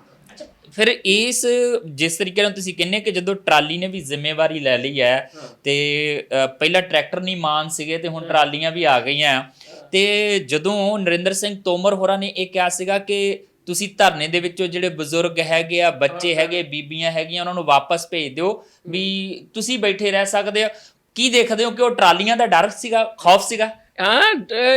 ਨਹੀਂ, ਇਹ ਸਭ ਜਿਹੜੇ 3 ਦੇ ਨਾਂ ਲਏ ਉਹਨਾਂ ਨੇ, ਕਿ ਵੀ ਇਹਨਾਂ ਨੂੰ ਭੇਜ ਦਿਓ ਕਿਉਂਕਿ ਇਹਨਾਂ ਨੂੰ ਕਮਜ਼ੋਰ ਮੰਨਿਆ ਜਾਂਦਾ। ਜੇ ਉਹਨਾਂ ਨੇ ਕਿਹਾ ਨਾ ਵੀ ਇਹਨਾਂ ਨੂੰ ਵਾਪਸ ਭੇਜ ਦਿਓ, ਇਹਦਾ ਮਤਲਬ ਵੀ ਇਹ ਕਮਜ਼ੋਰ ਵਰਗ ਹੈ, ਬਜ਼ੁਰਗ ਵੀ ਕਮਜ਼ੋਰ ਹੈ, ਬੱਚਾ ਵੀ ਕਮਜ਼ੋਰ ਹੈ, ਔਰਤ ਵੀ ਕਮਜ਼ੋਰ ਹੈ। ਔਰ ਇਸ ਮੋਰਚੇ ਨੇ ਸਾਬਤ ਕਰਤਾ ਵੀ ਇਹ ਤਿੰਨੋਂ ਕਮਜ਼ੋਰ ਨਹੀਂ ਹੈ।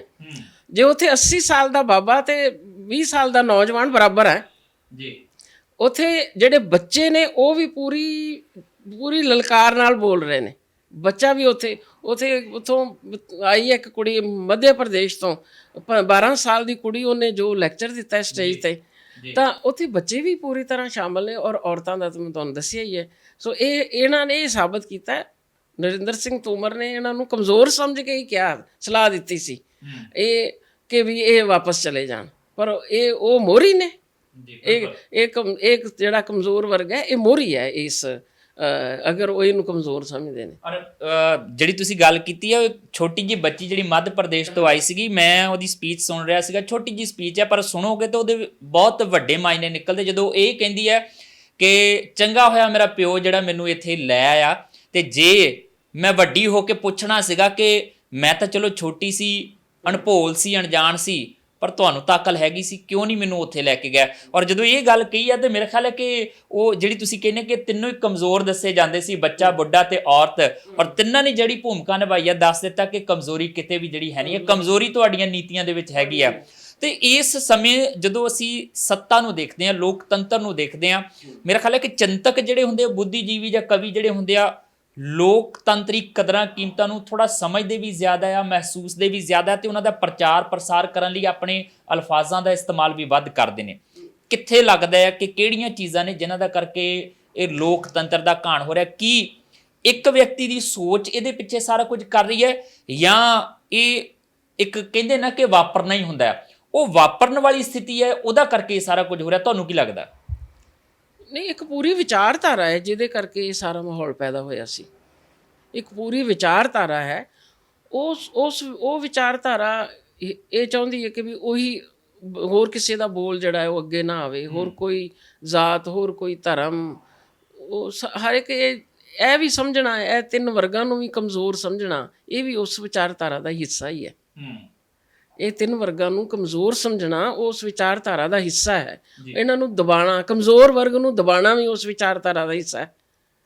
ਤਾਂ ਸੋ ਇਹ ਲੋਕ ਸਮਝ ਰਹੇ ਨੇ ਹੌਲੀ ਹੌਲੀ, ਬੁੱਧੀਜੀਵੀ ਤਾਂ ਸਮਝਦੇ ਹੀ ਨੇ ਪਹਿਲਾਂ, ਲੇਕਿਨ ਆਮ ਲੋਕ ਵੀ ਹੁਣ ਸਮਝ ਰਹੇ ਨੇ ਇਸ ਗੱਲ ਨੂੰ। ਚੌਂਕਾਂ ਦੇ ਉੱਤੇ ਲੋਕ, ਮੋਹਾਲੀ, ਚੰਡੀਗੜ੍ਹ ਜਾਓ, ਸਾਡੇ ਅੰਬਾਲੇ ਵਿੱਚ, ਉੱਥੇ ਚੌਂਕ ਦੇ ਉੱਤੇ 5-7 ਲੋਕ ਵੀ ਜਾ ਕੇ ਕਿਸਾਨੀ ਝੰਡਾ ਲੈ ਕੇ ਖੜੇ ਹੋ ਜਾਂਦੇ ਨੇ, ਤੇ ਉਹ ਲੋਕਾਂ ਨੂੰ ਦੱਸਦੇ ਨੇ, ਆਉਂਦੇ ਜਾਂਦੇ ਲੋਕਾਂ ਨੂੰ, ਕਿ ਵੀ ਤੁਸੀਂ ਇਹਦੇ 'ਚ ਸ਼ਾਮਲ ਹੋਵੋ। ਔਰ ਆਉਣ ਵਾਲੇ ਸਮੇਂ 'ਚ ਜਿਵੇਂ ਇਹ ਅੰਦੋਲਨ ਲੰਬਾ ਹੋਏਗਾ, ਉਵੇਂ ਲੋਕਾਂ 'ਚ ਫੈਲੇਗਾ, ਹੋਰ ਫੈਲੇਗਾ। ਜਿਹੜੇ ਲੋਕ ਹਾਲੇ ਅਣਭੋਲ ਨੇ, ਉਹ ਸਮਝ ਨਹੀਂ ਰਹੇ ਕਿ ਇਹ ਕਾਨੂੰਨ ਨੇ ਜਿਹੜੇ, ਇਹਨਾਂ ਦਾ ਅਸਲ ਸੇਕ ਉਹਨਾਂ ਨੂੰ ਲੱਗਣਾ ਜੀ। ਇਸ ਅੰਦੋਲਨ, ਇਸ ਜਿਹੜੇ ਕਾਨੂੰਨ ਨੇ ਜਿਨ੍ਹਾਂ ਦੀ ਲੜਾਈ ਕਿਸਾਨ ਲੜ ਰਿਹਾ ਹੈ, ਉਹ ਤੇ ਸਮਝ ਚੁੱਕਾ ਹੈ ਜੀ, ਲੇਕਿਨ ਆਮ ਲੋਕ ਜਿਹੜੇ ਹਾਲੇ ਨਹੀਂ ਸਮਝੇ, ਜਦੋਂ ਉਹਨਾਂ ਨੂੰ ਸਮਝ ਆਉਣੀ ਹੈ ਕਿ ਇਹਦਾ ਸੇਕ ਸਾਡੇ ਤੱਕ ਪਹੁੰਚਣਾ, ਪਹੁੰਚ ਵੀ ਰਿਹਾ ਹੈ। ਹਰ ਇੱਕ ਚੀਜ਼ ਮਹਿੰਗੀ ਜਿਹੜੀ ਹੋ ਰਹੀ ਹੈ, ਤੇ ਜਦੋਂ ਅਨਾਜ ਜਿਹੜੀ ਸਾਡੀ ਬੇਸਿਕ ਜ਼ਰੂਰਤ ਹੈਗੀ ਹੈ, ਤੇ ਜਦੋਂ ਉਹਨਾਂ ਨੂੰ ਸਮਝ ਆਏਗਾ ਵੀ ਇਹ ਕਿੱਡਾ ਮਹਿੰਗਾ ਹੋ ਜਾਣਾ, ਤੇ ਉਸ ਵੇਲੇ ਉਹ ਵੀ ਸ਼ਾਮਲ ਹੋਣਗੇ ਇਹਦੇ ਵਿੱਚ। ਸੋ ਤੁਸੀਂ ਕਹਿੰਦੇ ਆ ਕਿ ਸਮਝ ਆਏਗੀ, ਜਿਵੇਂ ਜਿਵੇਂ ਲੋਕਾਂ ਨੂੰ ਕੁਝ ਨੂੰ ਸਮਝ ਆ ਗਈ, ਕੁਝ ਨੂੰ ਆਏਗੀ ਆਉਣ ਵਾਲੇ ਸਮੇਂ 'ਚ, ਪਰ ਸੱਤਾ ਦੇ ਵੱਲੋਂ ਆਵਾਜ਼ ਆਉਂਦੀ ਹੈ ਕਿ ਇਹਨਾਂ ਕਾਨੂੰਨਾਂ ਦੀ ਸਮਝ ਨਹੀਂ ਆਈ ਕਿਸੇ ਨੂੰ, ਇਸ ਕਰਕੇ ਇਹ ਸਾਰਾ ਕੁਝ ਹੁੰਦਾ ਨਜ਼ਰ ਆ ਰਿਹਾ। ਤੇ ਅੱਜ ਨਰਿੰਦਰ ਸਿੰਘ ਤੋਮਰ ਖੇਤੀਬਾੜੀ ਮੰਤਰੀ ਨੇ ਸਾਡੇ, ਉਹਨਾਂ ਦਾ ਤਾਜ਼ਾ ਬਿਆਨ ਆਇਆ ਆ। ਉਹ ਕਹਿੰਦੇ ਪੱਛਮੀ ਬੰਗਾਲ ਦੇ ਵਿੱਚ ਜਾ ਕੇ ਜੇ ਜਥੇਬੰਦੀਆਂ ਜਿਹੜੀਆਂ ਪ੍ਰਚਾਰ ਕਰਦੀਆਂ, ਪੱਥਰਾਂ ਨਾਲ ਮੱਥਾ ਮਾਰਨ ਦਾ ਉਹਨਾਂ ਨੂੰ ਕੋਈ ਫਾਇਦਾ ਨਹੀਂ ਆ, ਵਾਪਸ ਆ ਜਾਣ, ਕੋਈ ਫਰਕ ਨਹੀਂ ਪੈਣਾ ਇਹਦੇ ਨਾਲ। ਕੀ ਲੱਗਦਾ ਹੈ ਕਿ ਕਿੱਥੇ ਕਿਹੜੀ ਚੀਜ਼ ਜਿਹੜੀ ਆ ਤੁਹਾਨੂੰ ਜਾਇਜ਼ ਲੱਗਦੀ? ਕੀ ਉਹਨਾਂ ਨੇ ਲੋਕਾਂ ਨੂੰ ਪੱਥਰ ਸਮਝਿਆ? ਇਹਦਾ ਮਤਲਬ ਸਾਡੇ ਮੰਤਰੀ ਐਡੇ ਸਿਆਣੇ, ਆਪਣੇ ਆਪ ਨੂੰ ਸਮਝਣ ਵਾਲੇ, ਐਡੇ ਜ਼ਿੰਮੇਵਾਰ ਮੰਤਰੀ, ਪੱਥਰਾਂ ਨਾਲ ਮੱਥਾ ਮਾਰਨਾ ਮਤਲਬ ਵੈਸਟ ਬੰਗਾਲ ਦੇ ਲੋਕਾਂ ਨੂੰ ਪੱਥਰ ਸਮਝ ਰਹੇ ਨੇ। ਤੇ ਜੇ ਤੁਸੀਂ ਕਹੋ ਵੀ ਬੀਜੇਪੀ ਨੂੰ ਵੋਟ ਪਾਓ ਤੇ ਉਹ ਸਮਝ ਜਾਣਗੇ, ਉਦੋਂ ਉਹ ਪੱਥਰ ਨਹੀਂ ਹੈਗੇ।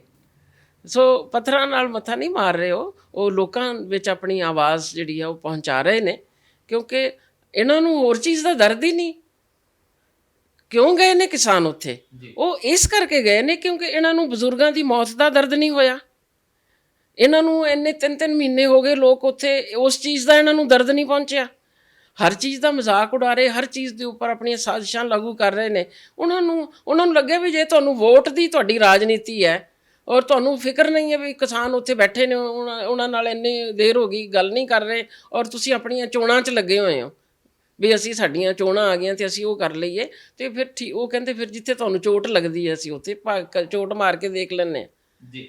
ਚੋਟ ਲੱਗਦੀ ਹੈ ਤੇ ਤੁਹਾਡੀ ਨਜ਼ਮਾਂ, ਤੁਹਾਡੀਆਂ ਗਜ਼ਲਾਂ ਜਿਹੜੀਆਂ ਉਹ ਵੀ ਚੋਟ ਮਾਰਦੀਆਂ। ਤੇ ਮੈਂ ਚਾਹੁੰਦਾ ਕਿ ਇੱਕ ਨਜ਼ਮ ਜਿਹੜੀ ਆ ਹੋਰ ਸਾਡੇ ਦਰਸ਼ਕਾਂ ਦੇ ਨਾਲ ਸਾਂਝੀ ਕਰ ਲਓ, ਜਿਹੜੀ ਇਸੇ ਦੌਰ ਦੀ ਜਿਹੜੀ ਆ ਉਹ ਦੱਸ ਪਾਉਂਦੀ ਹੈ, ਕਿਉਂਕਿ ਇਸ ਦੌਰ ਦੀਆਂ ਤੁਹਾਡੀਆਂ ਕਵਿਤਾਵਾਂ ਹੀ ਜਿਹੜੀਆਂ ਮੈਨੂੰ ਦੁਬਾਰਾ ਖਿੱਚ ਕੇ ਲਿਆਈਆਂ ਤੁਹਾਡੇ ਤੱਕ, ਕਿ ਦੁਬਾਰਾ ਫਿਰ ਤੁਹਾਡੇ ਨਾਲ ਜਿਹੜੀ ਗੱਲਬਾਤ ਕੀਤੀ ਜਾਵੇ। ਇਹ ਨਾ ਇੱਕ ਬਹਿਰ 'ਚ ਹੀ ਹੈ ਜੀ। ਮੈਂ ਗਜ਼ਲ ਕਦੀ ਲਿਖੀ ਨਹੀਂ, ਪਰ ਕਦੀ ਕਦੀ ਐਵੇਂ ਆ ਗਿਆ ਮਨ ਤੇ ਥੋੜੀ ਉਹਦੇ 'ਚ ਲਿਖੀ ਹੈ ਮੈਂ ਲੈ ਦੇ ਵਿੱਚ। ਇਹਦੀ ਪ੍ਰੇਰਨਾ ਸੀਗੀ ਜਿਹੜੀ ਪਿੱਛੇ ਉਸ ਕੁੜੀ ਦੇ ਉੱਤੇ ਦਿਸ਼ਾ ਰਵੀ ਦੇ ਉੱਤੇ ਇਹਨਾਂ ਨੇ ਉਹਦੇ ਨਾਲ ਜੋ ਜ਼ਿਆਦਤੀ ਕੀਤੀ ਹੈ ਜੀ। ਤਾਂ ਇਹ ਹੈ ਕਿ ਹਾਲੇ ਸਾਡੀ ਠੁਕ ਠੁਕ ਹੈ ਪੋਲੀ ਪੋਲੀ, ਹਾਲੇ ਸਾਡੀ ਠੁਕ ਠੁਕ ਹੈ ਪੋਲੀ ਪੋਲੀ, ਹਾਲੇ ਅਸੀਂ ਆਪਣੀ ਟੂਲ ਕਿਟ ਨਹੀਂ ਖੋਲੀ। ਕਿ ਹਾਲੇ ਸਾਡੀ ਠੁਕ ਠੁਕ ਹੈ ਪੋਲੀ ਪੋਲੀ, ਹਾਲੇ ਅਸੀਂ ਆਪਣੀ ਟੂਲ ਕਿਟ ਨਹੀਂ ਖੋਲੀ। ਉੱਤੇ ਪਿਆ ਜੋ ਫੁੱਲ ਹੈ ਮਾਣ ਹੈ ਸਾਡਾ, ਅੰਦਰ ਅੱਗ ਦੀ ਨਾਲ ਹੈ ਜੇਕਰ ਫਰੋਲੀ। ਕਿ ਉੱਤੇ ਪਿਆ ਜੋ ਫੁੱਲ ਹੈ ਮਾਣ ਹੈ ਸਾਡਾ, ਅੰਦਰ ਅੱਗ ਦੀ ਨਾਲ ਹੈ ਜੇਕਰ ਫਰੋਲੀ। ਕੱਸ ਸਕਦੇ ਹਾਂ ਰਲ ਕੇ ਜੋ ਪੇਚ ਨੇ ਢਿੱਲੇ, ਕੱਸ ਸਕਦੇ ਹਾਂ ਰਲ ਕੇ ਜੋ ਪੇਚ ਨੇ ਢਿੱਲੇ। ਠੋਕ ਸਕਦੇ ਹਾਂ ਪਾਈ ਜੋ ਤੁਸੀਂ ਰੋਲ ਘਚੋਲੀ, ਕਿ ਠੋਕ ਸਕਦੇ ਹਾਂ ਪਾਈ ਜੋ ਤੁਸੀਂ ਰੋਲ ਘਚੋਲੀ। ਹਾਲੇ ਤਾਂ ਬਸ ਛੱਟਿਆ ਹੈ ਛੱਜੀ ਪਾ ਕੇ। ਇਹ ਜੋ ਹੁਣ ਵੈਸਟ ਬੰਗਾਲ 'ਚ ਕਰਨਾ ਪੈ ਰਿਹਾ ਉਹਨਾਂ ਨੂੰ, ਕਿ ਹਾਲੇ ਤਾਂ ਬਸ ਛੱਟਿਆ ਹੈ ਛੱਜੀ ਪਾ ਕੇ, ਮਾਲਦਾਰ ਉੱਠ ਜਾਣਗੇ ਜਦ ਲੱਗੀ ਬੋਲੀ। ਹਾਲੇ ਤੱਕ ਤਾਂ ਬੈਠੇ ਅਸੀਂ ਜਿਉਂ ਫਰਿਆਦੀ, ਕਿ ਹਾਲੇ ਤੱਕ ਤਾਂ ਬੈਠੇ ਅਸੀਂ ਜਿਉਂ ਫਰਿਆਦੀ। ਨੱਕੋ ਨੱਕ ਭਰੇ ਹਾਂ ਪਰ ਇੱਕ ਛਿੱਟ ਨਹੀਂ ਡੋਲੀ। ਅਸੀਂ ਹਾਂ ਜੋ ਬੀਜਦੇ ਉਹਦੀ ਰਾਖੀ ਕਰਦੇ, ਅਸੀਂ ਹਾਂ ਜੋ ਬੀਜਦੇ ਉਹਦੀ ਰਾਖੀ ਕਰਦੇ। ਉਸੇ ਦੁਆਲੇ ਬੀਤਦੀ ਵਿਸਾਖੀ ਹੋਲੀ।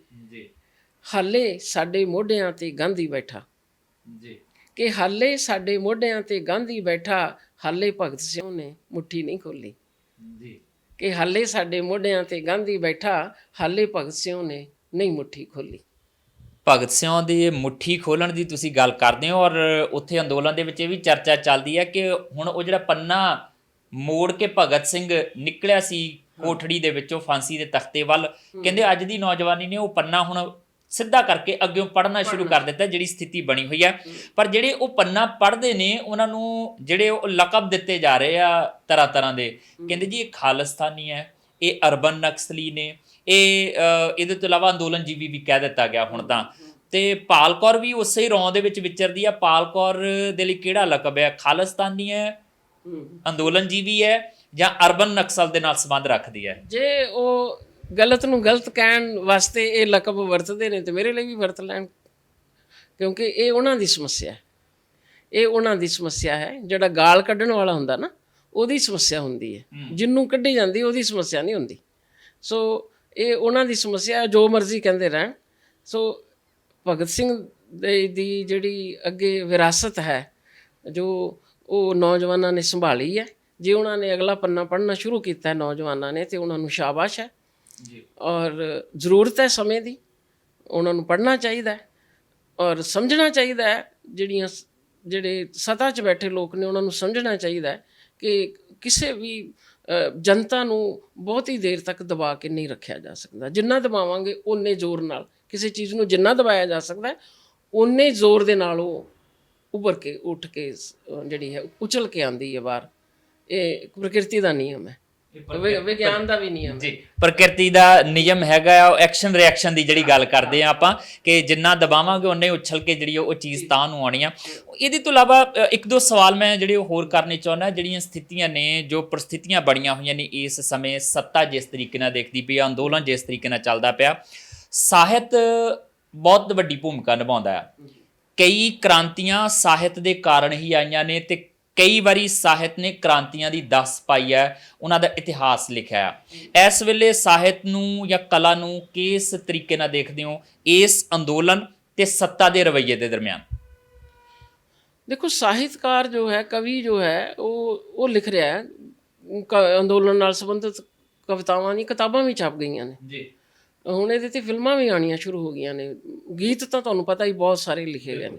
ਹੁਣ ਤੁਸੀਂ ਦੇਖੋ ਕਿ MSP ਦੀ ਗੱਲ ਜਾਂ ਜੋ ਫਸਲ ਹੈ ਉਸ ਦੀ ਜਿਹੜੀ ਮੁੱਲ ਹੈ ਉਹ ਤੈਅ ਕਰਨ ਦੀ ਗੱਲ, ਵੀ ਜਿਵੇਂ ਕਿਹਾ ਜਾਂਦਾ ਹੈ ਕਿ ਦੁਨੀਆ ਦੇ ਵਿੱਚ ਜਿੰਨੇ ਲੋਕ ਵੀ ਕੋਈ ਕੰਮ ਕਰਦੇ, ਪ੍ਰੋਡਕਸ਼ਨ ਕਰਦੇ ਨੇ, ਕੋਈ ਚੀਜ਼ ਬਣਾਉਂਦੇ ਨੇ, ਹਰ ਇੱਕ ਬੰਦੇ ਨੂੰ ਆਹ ਹੱਕ ਹੈ ਕਿ ਉਹ ਆਪਣੀ ਚੀਜ਼ ਦਾ ਮੁੱਲ ਤੈਅ ਕਰ ਸਕੇ। ਸਿਰਫ ਕਿਸਾਨ ਨੂੰ ਹੱਕ ਨਹੀਂ ਹੈ ਕਿ ਉਹ ਆਪਣੀ ਜਿਹੜੀ ਜਿਨਸ ਹੈ ਉਹਦਾ ਮੁੱਲ ਤੈਅ ਕਰੇ।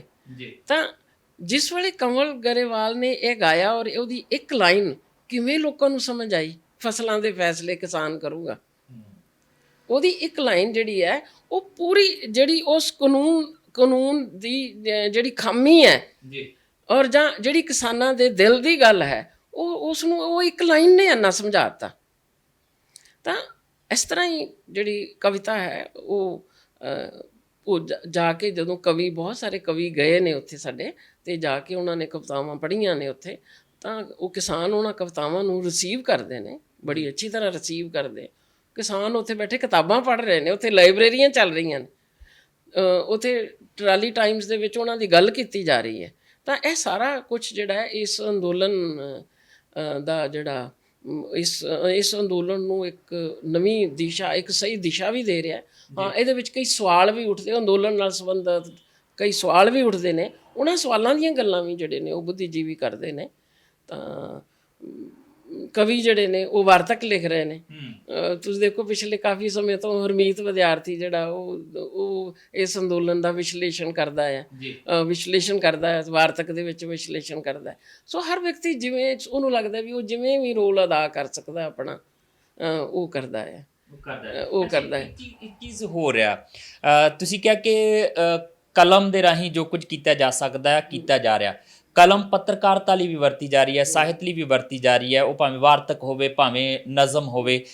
ਪਰ ਕਲਮ ਦੇ ਉੱਤੇ ਪਹਿਰੇ ਵੀ ਬਹੁਤ ਸਾਰੇ ਆ। ਬਹੁਤ ਸਾਰੀਆਂ ਕਲਮਾਂ ਨੂੰ ਜਿਹੜਾ ਆ ਉਹ ਬੇੜੀਆਂ ਦੇ ਵਿੱਚ ਜਕੜਿਆ ਵੀ ਗਿਆ। ਬਹੁਤ ਸਾਰੇ ਪੱਤਰਕਾਰ ਅੰਦਰ ਸੁੱਟ ਦਿੱਤੇ ਗਏ ਜੇਲ੍ਹਾਂ ਦੇ ਵਿੱਚ। ਬਹੁਤ ਸਾਰੇ ਲੇਖਕਾਂ ਨੂੰ ਜਿਹੜਾ ਉਹ ਅੰਦਰ ਸੁੱਟ ਦਿੱਤਾ ਗਿਆ ਔਰ ਇੱਕੋ ਇੱਕ ਸਿੱਧਾ ਹੀ ਠੱਪਾ ਲਾਇਆ ਜਾਂਦਾ, ਇਹ ਤਾਂ ਜੀ ਦੇਸ਼ ਧਰੋਹੀ ਹੈ। ਇਹ ਜਿਹੜਾ ਦੇਸ਼ ਪ੍ਰੇਮ ਬਨਾਮ ਦੇਸ਼ ਧਰੋਹ ਹੈ, ਇਹ ਜਿਹੜਾ ਸਿਲਸਿਲਾ ਨਵਾਂ ਸ਼ੁਰੂ ਹੋ ਗਿਆ। ਇਹ ਦੌਰ ਅੰਗਰੇਜ਼ਾਂ ਦੇ ਸਮੇਂ ਸੀਗਾ ਕਿ ਦੇਸ਼ ਧਰੋਹੀ ਹੈ। ਹਾਲਾਂਕਿ ਅੰਗਰੇਜ਼ਾਂ ਨੇ ਵੀ ਇਹ ਕਾਨੂੰਨ ਖਤਮ ਕਰ ਦਿੱਤਾ ਦੇਸ਼ ਧਰੋਹ ਵਾਲਾ, ਪਰ ਸਾਡੇ ਇੱਥੇ ਬਾਦ ਦਸਤੂਰ ਚੱਲਦਾ ਪਿਆ ਹੈ। ਤੁਸੀਂ ਦੇਖੋ ਜਿੰਨੇ ਦੇਸ਼ ਧਰੋਹ ਦੇ ਕੇਸ ਹੋਏ ਆ, ਤੁਸੀਂ ਤਾਂ ਪੱਤਰਕਾਰ ਹੋ, ਤੁਹਾਨੂੰ ਪਤਾ ਉਹਦੇ ਚੋਂ ਕਿੰਨੇ ਕੇਸ ਰੱਦ ਹੋ ਗਏ ਜੀ। ਲਗਾਈ ਜਾਣ ਤੋਂ ਇੱਦਾਂ ਮੈਂ ਹੁਣ ਤੋਂ ਬੈਠਿਆਂ ਕਿਸੇ ਤੇ ਵੀ ਕਹਿ ਦਿੰਦੇ ਜੀ ਉਹਨੇ ਕਤਲ ਕੀਤਾ ਹੈ, ਤੇ ਜਿੰਨੀ ਦੇਰ ਤੱਕ ਉਹ ਸਾਬਤ ਨਹੀਂ ਹੁੰਦਾ ਜਾਂ ਕੋਈ ਐਵੀਡੈਂਸ ਨਹੀਂ ਹੈ, ਤਾਂ ਦੇਸ਼ ਧਰੋਹ ਦੇ ਕੇਸ ਜਿੰਨੇ ਹੋਏ ਆ, ਨਾਗਰਿਕਤਾ ਕਾਨੂੰਨ ਦੇ ਵੀ ਜਿੰਨੇ ਹੋਏ ਆ, ਇਸ ਵੇਲੇ ਵੀ ਜਿੰਨੇ ਹੋਏ ਆ, ਉਹਨਾਂ ਦੇ ਵਿੱਚੋਂ ਮੇਰੇ ਕੋਲ 2-3% ਹੀ ਜਿਹੜੇ ਨੇ ਹਾਲੇ ਬਚੇ ਹੋਣੇ, ਸਾਰੇ ਰੱਦ ਹੋ ਚੁੱਕੇ ਆ। ਔਰ ਅਦਾਲਤ ਨੇ ਵੀ ਇਹ ਕਹਿ ਦਿੱਤਾ, ਦਿੱਲੀ ਦੀ ਨੇ ਕਿਹਾ ਜਾਂ ਸੁਪਰੀਮ ਕੋਰਟ ਨੇ ਕਿਹਾ ਕਿ ਸਰਕਾਰ ਦੀ ਜਿਹੜੀ ਨੀਤੀਆਂ ਨੇ ਉਹਨਾਂ ਦੇ ਖਿਲਾਫ ਬੋਲਣਾ ਦੇਸ਼ ਧਰੋਹ ਨਹੀਂ ਹੈਗਾ। ਇਹ ਉਹਨਾਂ ਨੇ ਸਾਫ਼ ਤੌਰ ਤੇ ਕਹਿ ਦਿੱਤਾ। ਸੋ ਕਿਤੇ ਜਿਹੜਾ ਹਾਲੇ ਤੱਕ ਜਿਹੜਾ ਨਿਆਂ ਜਿਹੜਾ ਕਾਨੂੰਨ ਹੈ ਜਿਹੜਾ ਉਹ ਕਿਤੇ ਜਿਹੜਾ ਬਚਿਆ ਹੋਇਆ ਉਹ ਆਪਣੀ ਆਵਾਜ਼ ਦਿੰਦਾ ਹੀ ਹੈ, ਆਪਣੀ ਖੁਸ਼ਬੂ ਛੱਡ ਹੀ ਜਾਂਦਾ ਹੈ। ਇੱਦਾਂ ਦੇ ਆ ਜਾਂਦੇ ਜਦੋਂ ਫੈਸਲੇ। ਜੀ, ਵੈਸੇ ਵੀ ਕਹਿੰਦੇ ਨੇ ਕਿ ਜਿਹੜਾ ਉਹ ਸੱਚ ਦੀ ਕਿਤੇ ਨਾ ਕਿਤੇ ਲੋ ਜਿਹੜੀ ਆ ਉਹ ਥੋੜੀ ਬਹੁਤੀ ਨਜ਼ਰ ਆ ਹੀ ਜਾਂਦੀ ਆ ਔਰ ਉਸੇ ਲੋ ਦੇ ਆਸਰੇ ਸਾਰਾ ਕੁਝ ਚੱਲਦਾ ਜੀ। ਜਦੋਂ ਸਾਡੇ ਪ੍ਰਧਾਨ ਮੰਤਰੀ ਬੰਗਲਾ ਸਾਹਿਬ ਗੁਰਦੁਆਰਾ ਗਏ ਹੈ, ਤਾਂ ਬੰਗਲਾ ਸਾਹਿਬ ਗੁਰਦੁਆਰਾ ਗਏ ਸੀ, ਉਹ ਉੱਥੇ ਜੋ ਸ਼ਬਦ ਪੜ੍ਹਿਆ ਜਾ ਰਿਹਾ ਸੀ ਉਹਦੇ 'ਚ ਕਿਸੇ ਦਾ ਯੋਗਦਾਨ, ਮਤਲਬ ਕਿ ਉਹਦੇ 'ਚ ਜਾਣਬੁੱਝ ਨਹੀਂ ਕਿਸੇ ਨੇ ਕੀਤਾ, ਲੇਕਿਨ ਜੋ ਸ਼ਬਦ ਪੜ੍ਹਿਆ ਜਾ ਰਿਹਾ ਸੀ ਉੱਥੇ ਔਰ ਜੋ ਉਹਦੀ ਵਿਆਖਿਆ ਹੋ ਰਹੀ ਸੀ, ਤੇ ਉਹ ਬਾਅਦ ਵਿੱਚ ਬਹੁਤ ਆਇਆ ਵੀ ਜਿਵੇਂ ਕਿਸੇ ਨੇ, ਪਰ ਉਹ ਕੁਦਰਤੀ ਸੀ, ਉਹ ਕੁਦਰਤ ਦਾ ਸੁਨੇਹਾ ਸੀ ਇੱਕ, ਕਿ ਵੀ ਜੇ ਤੂੰ ਮੱਥੇ ਟੇਕੇਂਗਾ, ਜੇ ਤੂੰ ਸੇਵਾ ਵੀ ਕਰੇਂਗਾ ਕਿ, ਪਰ ਜੇ ਤੂੰ ਕਿਸੇ ਗਰੀਬ ਦਾ ਦੁੱਖ ਨਹੀਂ ਸਮਝਿਆ, ਜੇ ਤੂੰ ਨੇਕ ਕਰਮ ਨਹੀਂ ਕੀਤੇ, ਤੇ ਫਿਰ ਇਹ ਸਾਰੇ ਮੱਥੇ ਟੇਕਣ ਦਾ ਵੀ ਕੋਈ ਫਾਇਦਾ ਨਹੀਂ ਹੈ। ਇਹ ਉਸ ਵੇਲੇ ਬੋਲਿਆ ਜਾ ਰਿਹਾ ਸੀ। ਇਹ ਕੁਦਰਤ ਵੀ ਆਪਣਾ ਵਿੱਚ ਰੋਲ ਅਦਾ ਕਰ ਰਹੀ ਹੈ। ਕੁਦਰਤ ਤਾਂ ਬਹੁਤ ਵੱਡਾ ਰੋਲ ਅਦਾ ਕਰਦੀ, ਕੁਦਰਤ ਤਾਂ ਬਹੁਤ ਸਾਰੇ ਸੁਨੇਹੇ ਦਿੰਦੀ ਆ, ਪਰ ਉਹਨਾਂ ਸੁਨੇਹਿਆਂ ਨੂੰ ਅਸੀਂ ਸੁਣਦੇ ਆ ਜਾਂ ਕੰਨ ਵਲੇਟ ਕੇ ਬਹਿ ਜਾਂਦੇ ਆ। ਇਹਦੇ ਉੱਤੇ ਵੀ ਬਹੁਤ ਸਾਰੀਆਂ ਗੱਲਾਂ ਜਿਹੜੀਆਂ ਮੁਅੱਸਰ ਕਰਦੀਆਂ। ਆਖਰੀ ਸਵਾਲ ਮੈਂ ਪੁੱਛਣਾ ਚਾਹੁੰਦਾ ਕਿ ਕਿਵੇਂ ਦੇਖਦੇ ਹੋ ਇਸ ਅੰਦੋਲਨ ਦਾ ਭਵਿੱਖ, ਕਿਵੇਂ ਦੇਖਦੇ ਹੋ ਸੱਤਾ ਨਾਲ ਜਿਹੜਾ ਮੱਥਾ ਲਾਇਆ ਇਸ ਲੜਾਈ ਦਾ ਅਖੀਰ ਕੀ ਦੇਖਦੇ ਹੋ, ਜਾਂ ਉਸ ਅਖੀਰ ਨਾਲੋਂ ਸਾਨੂੰ ਇਹ ਦੇਖਣਾ ਜ਼ਿਆਦਾ ਬਿਹਤਰ ਹੋਏਗਾ ਕਿ ਉਹਦੇ ਤੋਂ ਪਹਿਲਾਂ ਜਿਹੜਾ ਇਸ ਅੰਦੋਲਨ ਨੇ ਜਿਹੜੀਆਂ ਚੀਜ਼ਾਂ ਸਾਨੂੰ ਸਿਖਾਈਆਂ ਆ, ਸਮਝਾਈਆਂ ਆ, ਉਹ ਉਸ ਪ੍ਰਾਪਤੀ ਨਾਲੋਂ ਵੀ ਕਿਤੇ ਜ਼ਿਆਦਾ ਮਹੱਤਵਪੂਰਨ ਨੇ? ਇਸ ਵੇਲੇ ਜਿਹੜੇ ਕਾਨੂੰਨਾਂ ਪਿੱਛੇ ਅੰਦੋਲਨ ਸ਼ੁਰੂ ਹੋਇਆ ਸੀ ਨਾ, ਉਹਨਾਂ ਕਾਨੂੰਨਾਂ ਦੀ ਵਾਪਸੀ ਤੋਂ ਕਿਤੇ ਵੱਡੀਆਂ ਪ੍ਰਾਪਤੀਆਂ ਇਸ ਅੰਦੋਲਨ ਨੇ ਕਰ ਲਈਆਂ ਨੇ। ਜਿਵੇਂ ਮੈਂ ਦੱਸਿਆ ਕਿ ਹਰ ਬੰਦਾ ਇੰਤਜ਼ਾਰ ਕਰ ਰਿਹਾ ਸੀ ਕੋਈ ਉੱਠੇ ਤੇ ਸਿਰ ਚੁੱਕੇ ਜੀ, ਕੋਈ ਕਵੇ ਕਿ ਵੀ ਹਾਂ ਅਸੀਂ ਤੁਹਾਡੇ ਗਲਤ ਨੂੰ ਗਲਤ ਕਹਿ ਸਕਦੇ ਹਾਂ। ਔਰ ਜਿਹੜੀ ਸਰਕਾਰਾਂ ਦੀ ਜ਼ਿੱਦ ਹੈ ਕਿ ਜੋ ਅਸੀਂ ਕਰ ਰਹੇ ਹਾਂ ਉਹ ਠੀਕ ਹੈ, ਜੋ ਅਸੀਂ ਕਰ ਰਹੇ ਹਾਂ ਉਹ ਠੀਕ ਹੈ, ਤੇ ਇਹਨੂੰ ਇਹ ਇੱਕ ਸ਼ਾਹੀ ਫਰਮਾਨ ਹੈ ਔਰ ਇਹਨੂੰ ਹਰ ਇੱਕ ਮੰਨੇ। ਇਹਨੂੰ ਚੈਲੰਜ ਕਰਨਾ ਜਿਹੜਾ ਇਹ ਵੀ ਇੱਕ ਸਾਬਤ ਹੈ, ਇਹ ਵੀ ਇੱਕ ਅਚੀਵਮੈਂਟ ਹੈ ਕਿ ਵੀ ਉਹਨੂੰ ਦੱਸਿਆ ਗਿਆ ਕਿ ਵੀ ਜੋ ਕੁਝ ਤੁਸੀਂ ਕੀਤਾ ਹੈ ਉਹ ਗਲਤ ਹੈ ਜੀ, ਵੀ ਤੁਸੀਂ ਸਾਰਾ ਕੁਝ ਠੀਕ ਹੀ ਨਹੀਂ ਕੀਤਾ। ਇਹ ਨਹੀਂ ਕਿ ਵੀ ਜੇ ਤੁਹਾਡੀ ਮੈਜੋਰਿਟੀ ਆ ਗਈ ਹੈ ਤੇ ਫਿਰ ਤੁਹਾਨੂੰ ਹੁਣ ਹੱਕ ਮਿਲ ਗਿਆ ਕਿ ਵੀ ਤੁਸੀਂ ਜੋ ਮਰਜ਼ੀ ਕਰੋ।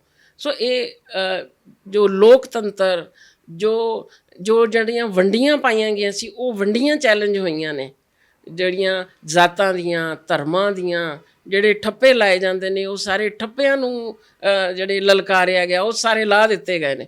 ਜਿੰਨਾ ਕੁਝ ਵੀ ਕੀਤਾ ਜਾ ਸਕਦਾ ਸੀ ਉਸ ਨੂੰ ਜਿਹੜਾ ਹੈ ਸਾਰੇ ਸੰਘਰਸ਼ ਨੂੰ ਤੋੜਨ ਵਾਸਤੇ ਜੋ ਕੁਝ ਵੀ ਕੀਤਾ ਜਾ ਸਕਦਾ ਸੀ ਉਹ ਕੀਤਾ ਗਿਆ, ਔਰ ਸਾਰਿਆਂ ਦਾ ਜਵਾਬ ਜਿਹੜਾ ਉਹ ਦਿੱਤਾ ਗਿਆ। ਇਹੀ ਸਭ ਤੋਂ ਵੱਡੀ ਪ੍ਰਾਪਤੀ ਹੈ। ਇਹ ਸਭ ਤੋਂ ਵੱਡੀ ਪ੍ਰਾਪਤੀ ਹਾਂ, ਔਰ ਇਹ ਬਹੁਤ ਜ਼ਰੂਰੀ ਸੀ, ਦੇਸ਼ ਵਾਸਤੇ ਬਹੁਤ ਜ਼ਰੂਰੀ ਸੀ। ਇਹ ਅਸੀਂ ਇਹਨੂੰ ਜਿੱਤਾਂਗੇ ਜਾਂ ਨਹੀਂ ਜਿੱਤਾਂਗੇ, ਇਹ ਕਾਨੂੰਨ ਵਾਪਸ ਹੋਣਗੇ ਜਾਂ ਨਹੀਂ ਹੋਣਗੇ, ਇਸ ਵੇਲੇ ਇਹ ਗੱਲ ਬਾਅਦ 'ਚ ਹੈ। ਇਸ ਵੇਲੇ ਔਰ ਹੁਣ ਜੇ ਕਾਨੂੰਨ ਵਾਪਸ ਨਹੀਂ ਵੀ ਹੋਣਗੇ ਨਾ ਤੇ ਇਹ ਲਾਗੂ ਵੀ ਨਹੀਂ ਹੋਣਗੇ। ਇਹ ਗੱਲ ਵੀ ਬਹੁਤ ਵੱਡਾ ਸੱਚ ਹੈ ਕਿ ਇਹ ਲਾਗੂ ਵੀ ਨਹੀਂ ਹੋ ਸਕਦੇ। ਹੁਣ ਇਹ ਲਾਗੂ ਵੀ ਨਹੀਂ ਹੋ ਸਕਦੇ। ਸੋ ਕੁੱਲ ਮਿਲਾ ਕੇ ਕਹਿ ਲਿਆ ਜਾਵੇ ਕਿ ਇਸ ਅੰਦੋਲਨ ਨੇ ਬਹੁਤ ਕੁਝ ਸਿਖਾ ਵੀ ਦਿੱਤਾ ਆ, ਪੜ੍ਹਾ ਵੀ ਦਿੱਤਾ ਆ ਤੇ ਸਾਨੂੰ ਦੇ ਵੀ ਦਿੱਤਾ ਆ। ਜਦੋਂ ਪਾਲ ਕੌਰ ਹੋਰੀ ਕਹਿੰਦੀ ਹੈ ਕਿ ਬਾਰਡਰ ਬੈਰੀਕੇਡ ਟੁੱਟਣੇ ਜਿਹੜੇ ਆ ਉਹ ਮਹੱਤਵਪੂਰਨ ਸੀ, ਕਿਉਂਕਿ ਹਰਿਆਣੇ ਤੇ ਪੰਜਾਬ ਦੇ ਦਰਮਿਆਨ ਪਾਣੀਆਂ ਦਾ ਇੱਕ ਬਾਰਡਰ ਖੜਾ ਕੀਤਾ ਗਿਆ ਸੀ। ਇੱਕ ਮਸਨੂਈ ਦੀ ਲੜਾਈ ਜਿਹੜੀ ਆ ਉਹ ਰੱਖੀ ਗਈ ਸੀਗੀ। ਦੋਨੇ ਇੱਕ ਦੂਜੇ ਨੂੰ ਕੌੜੀਆਂ ਅੱਖਾਂ ਨਾਲ ਦੇਖਦੇ ਸੀਗੇ, ਪਰ ਹੁਣ ਭਾਊ ਤੇ ਤਾਊ ਜਦੋਂ ਇਕੱਠੇ ਬੈਠ ਕੇ ਕਹਿੰਦੇ ਕਿ ਪਾਣੀਆਂ ਦੀ ਲੜਾਈ ਬਾਅਦ 'ਚ ਲੜ ਲਾਂਗੇ, ਪਹਿਲਾਂ ਜ਼ਮੀਨਾਂ ਦੀ ਲੜਾਈ ਜਿਹੜੀ ਆ ਉਹ ਲੜਨੀ ਲਾਜ਼ਮੀ ਹੈ। ਜਦੋਂ ਪੱਛਮੀ ਯੂਪੀ ਤੋਂ ਰਕੇਸ਼ ਟਕੈਤ ਦੇ ਹੰਝੂ ਵਗਦੇ ਨੇ ਸਰਦਾਰ ਦੇ ਲਈ, ਉਹ ਕਹਿੰਦੇ ਮੇਰੇ ਨਾਲ ਸਿੱਖ ਭਾਈ ਬੈਠੇ, ਜੇ ਇਹਨਾਂ ਦੇ ਨਾਲ 84 ਦੁਹਰਾਇਆ ਜਾਂਦਾ ਮੈਂ ਉਹ ਕਤਈ ਬਰਦਾਸ਼ਤ ਜਿਹੜਾ ਨਹੀਂ ਕਰਾਂਗਾ, ਇਸ ਕਰਕੇ ਮੈਂ ਇੱਥੋਂ ਉੱਠ ਕੇ ਨਹੀਂ ਜਾਵਾਂਗਾ। ਜੇ ਪੱਛਮੀ ਬੰਗਾਲ ਦੇ ਵਿੱਚ ਹਾਂ ਦੇ ਨਾਰੇ ਮਾਰੇ ਜਾ ਰਹੇ ਆ, ਬਾਕੀ ਸੂਬਿਆਂ ਦੇ ਵਿੱਚ ਇਸ ਅੰਦੋਲਨ ਦੀ ਵਾਰਤਾ ਪੈ ਰਹੀ ਹੈ, ਤੇ ਇਹਦਾ ਮਤਲਬ ਹੈ ਕਿ ਇਹ ਅੰਦੋਲਨ ਜਿਹਨੂੰ ਜਨ ਅੰਦੋਲਨ ਵੀ ਕਹਿੰਦੇ ਆ, ਤੇ ਜਨ ਅੰਦੋਲਨ ਤੋਂ ਬਾਅਦ ਜਦੋਂ ਅੰਤਰਰਾਸ਼ਟਰੀ ਪੱਧਰ ਤੇ ਇਹਦੇ ਪੱਖ ਦੇ ਵਿੱਚ ਆਵਾਜ਼ਾਂ ਉੱਠਦੀਆਂ ਨੇ ਤਾਂ ਇਹਨੂੰ ਅੰਤਰਰਾਸ਼ਟਰੀ ਪੱਧਰ ਦਾ ਕੌਮਾਂਤਰੀ ਅੰਦੋਲਨ ਵੀ ਕਿਹਾ ਜਾ ਸਕਦਾ ਹੈ। ਤੇ ਇਹ ਅੰਦੋਲਨ ਆਪਣੇ ਆਪ ਦੇ ਵਿੱਚ ਇੱਕ ਇਤਿਹਾਸ ਸਿਰਜ ਰਿਹਾ ਆ। ਭਵਿੱਖੀ ਨਤੀਜੇ ਕੀ ਹੋਣਗੇ ਉਹਨਾਂ ਦੀ ਚਰਚਾ ਬਾਅਦ 'ਚ ਵੀ ਕੀਤੀ ਜਾ ਸਕਦੀ ਹੈ, ਪਰ ਮੌਜੂਦਾ ਸਮੇਂ ਦੇ ਵਿੱਚ ਜੋ ਕੁਝ ਹਾਸਲ ਹੋਇਆ ਇਹ ਆਪਣੇ ਆਪ ਦੇ ਵਿੱਚ ਬੜਾ ਲਾਜ਼ਮੀ ਵੀ ਸੀ ਤੇ ਆਪਣੇ ਆਪ ਦੇ ਵਿੱਚ ਇੱਕ ਵੱਡੀ ਪ੍ਰਾਪਤੀ ਇਸ ਅੰਦੋਲਨ ਦੀ ਕਹੀ ਜਾ ਸਕਦੀ ਹੈ। ਫਿਲਹਾਲ ਪਾਲ ਕੌਰ ਜੀ ਬਹੁਤ-ਬਹੁਤ ਸ਼ੁਕਰੀਆ ਗੱਲਬਾਤ ਕਰਨ ਲਈ, ਔਰ ਇਸੇ ਦੇ ਨਾਲ ਜਸਵੀਰ ਨੂੰ ਵੀ ਇਜਾਜ਼ਤ ਦਿਓ ਤੇ ਮੇਰੇ ਸਹਿਯੋਗੀ ਰਵਿੰਦਰ ਨੂੰ। ਫਿਰ ਮੁਲਾਕਾਤ ਹੋਏਗੀ। ਦੇਖਦੇ ਰਹੋ ਟੀਵੀ ਪੰਜਾਬ। ਸਤਿ ਸ਼੍ਰੀ ਅਕਾਲ ਜੀ, ਮੈਂ ਨਿਰਮਲ ਮਾਨ ਊੜਾ ਟੈਕਸ ਸੈਟਲਮੈਂਟ ਤੋਂ। ਇਹ ਤੁਸੀਂ ਵੀਡੀਓ ਦੇਖ ਰਹੇ ਸੀ ਟੀਵੀ ਪੰਜਾਬ ਦੇ ਉੱਤੇ। ਇਹੋ ਜਿਹੇ ਹੋਰ ਜਾਣਕਾਰੀ ਭਰਪੂਰ ਵੀਡੀਓ ਦੇਖਣ ਵਾਸਤੇ ਟੀਵੀ ਪੰਜਾਬ ਦੇ ਚੈਨਲ ਨੂੰ ਸਬਸਕ੍ਰਾਈਬ ਕਰੋ ਤੇ ਨਾਲ ਹੇਠ ਦਿੱਤੇ ਹੋਏ ਬੈਲ ਆਈਕਨ ਦੇ ਬਟਨ ਦਬਾਓ। ਸਤਿ ਸ਼੍ਰੀ ਅਕਾਲ।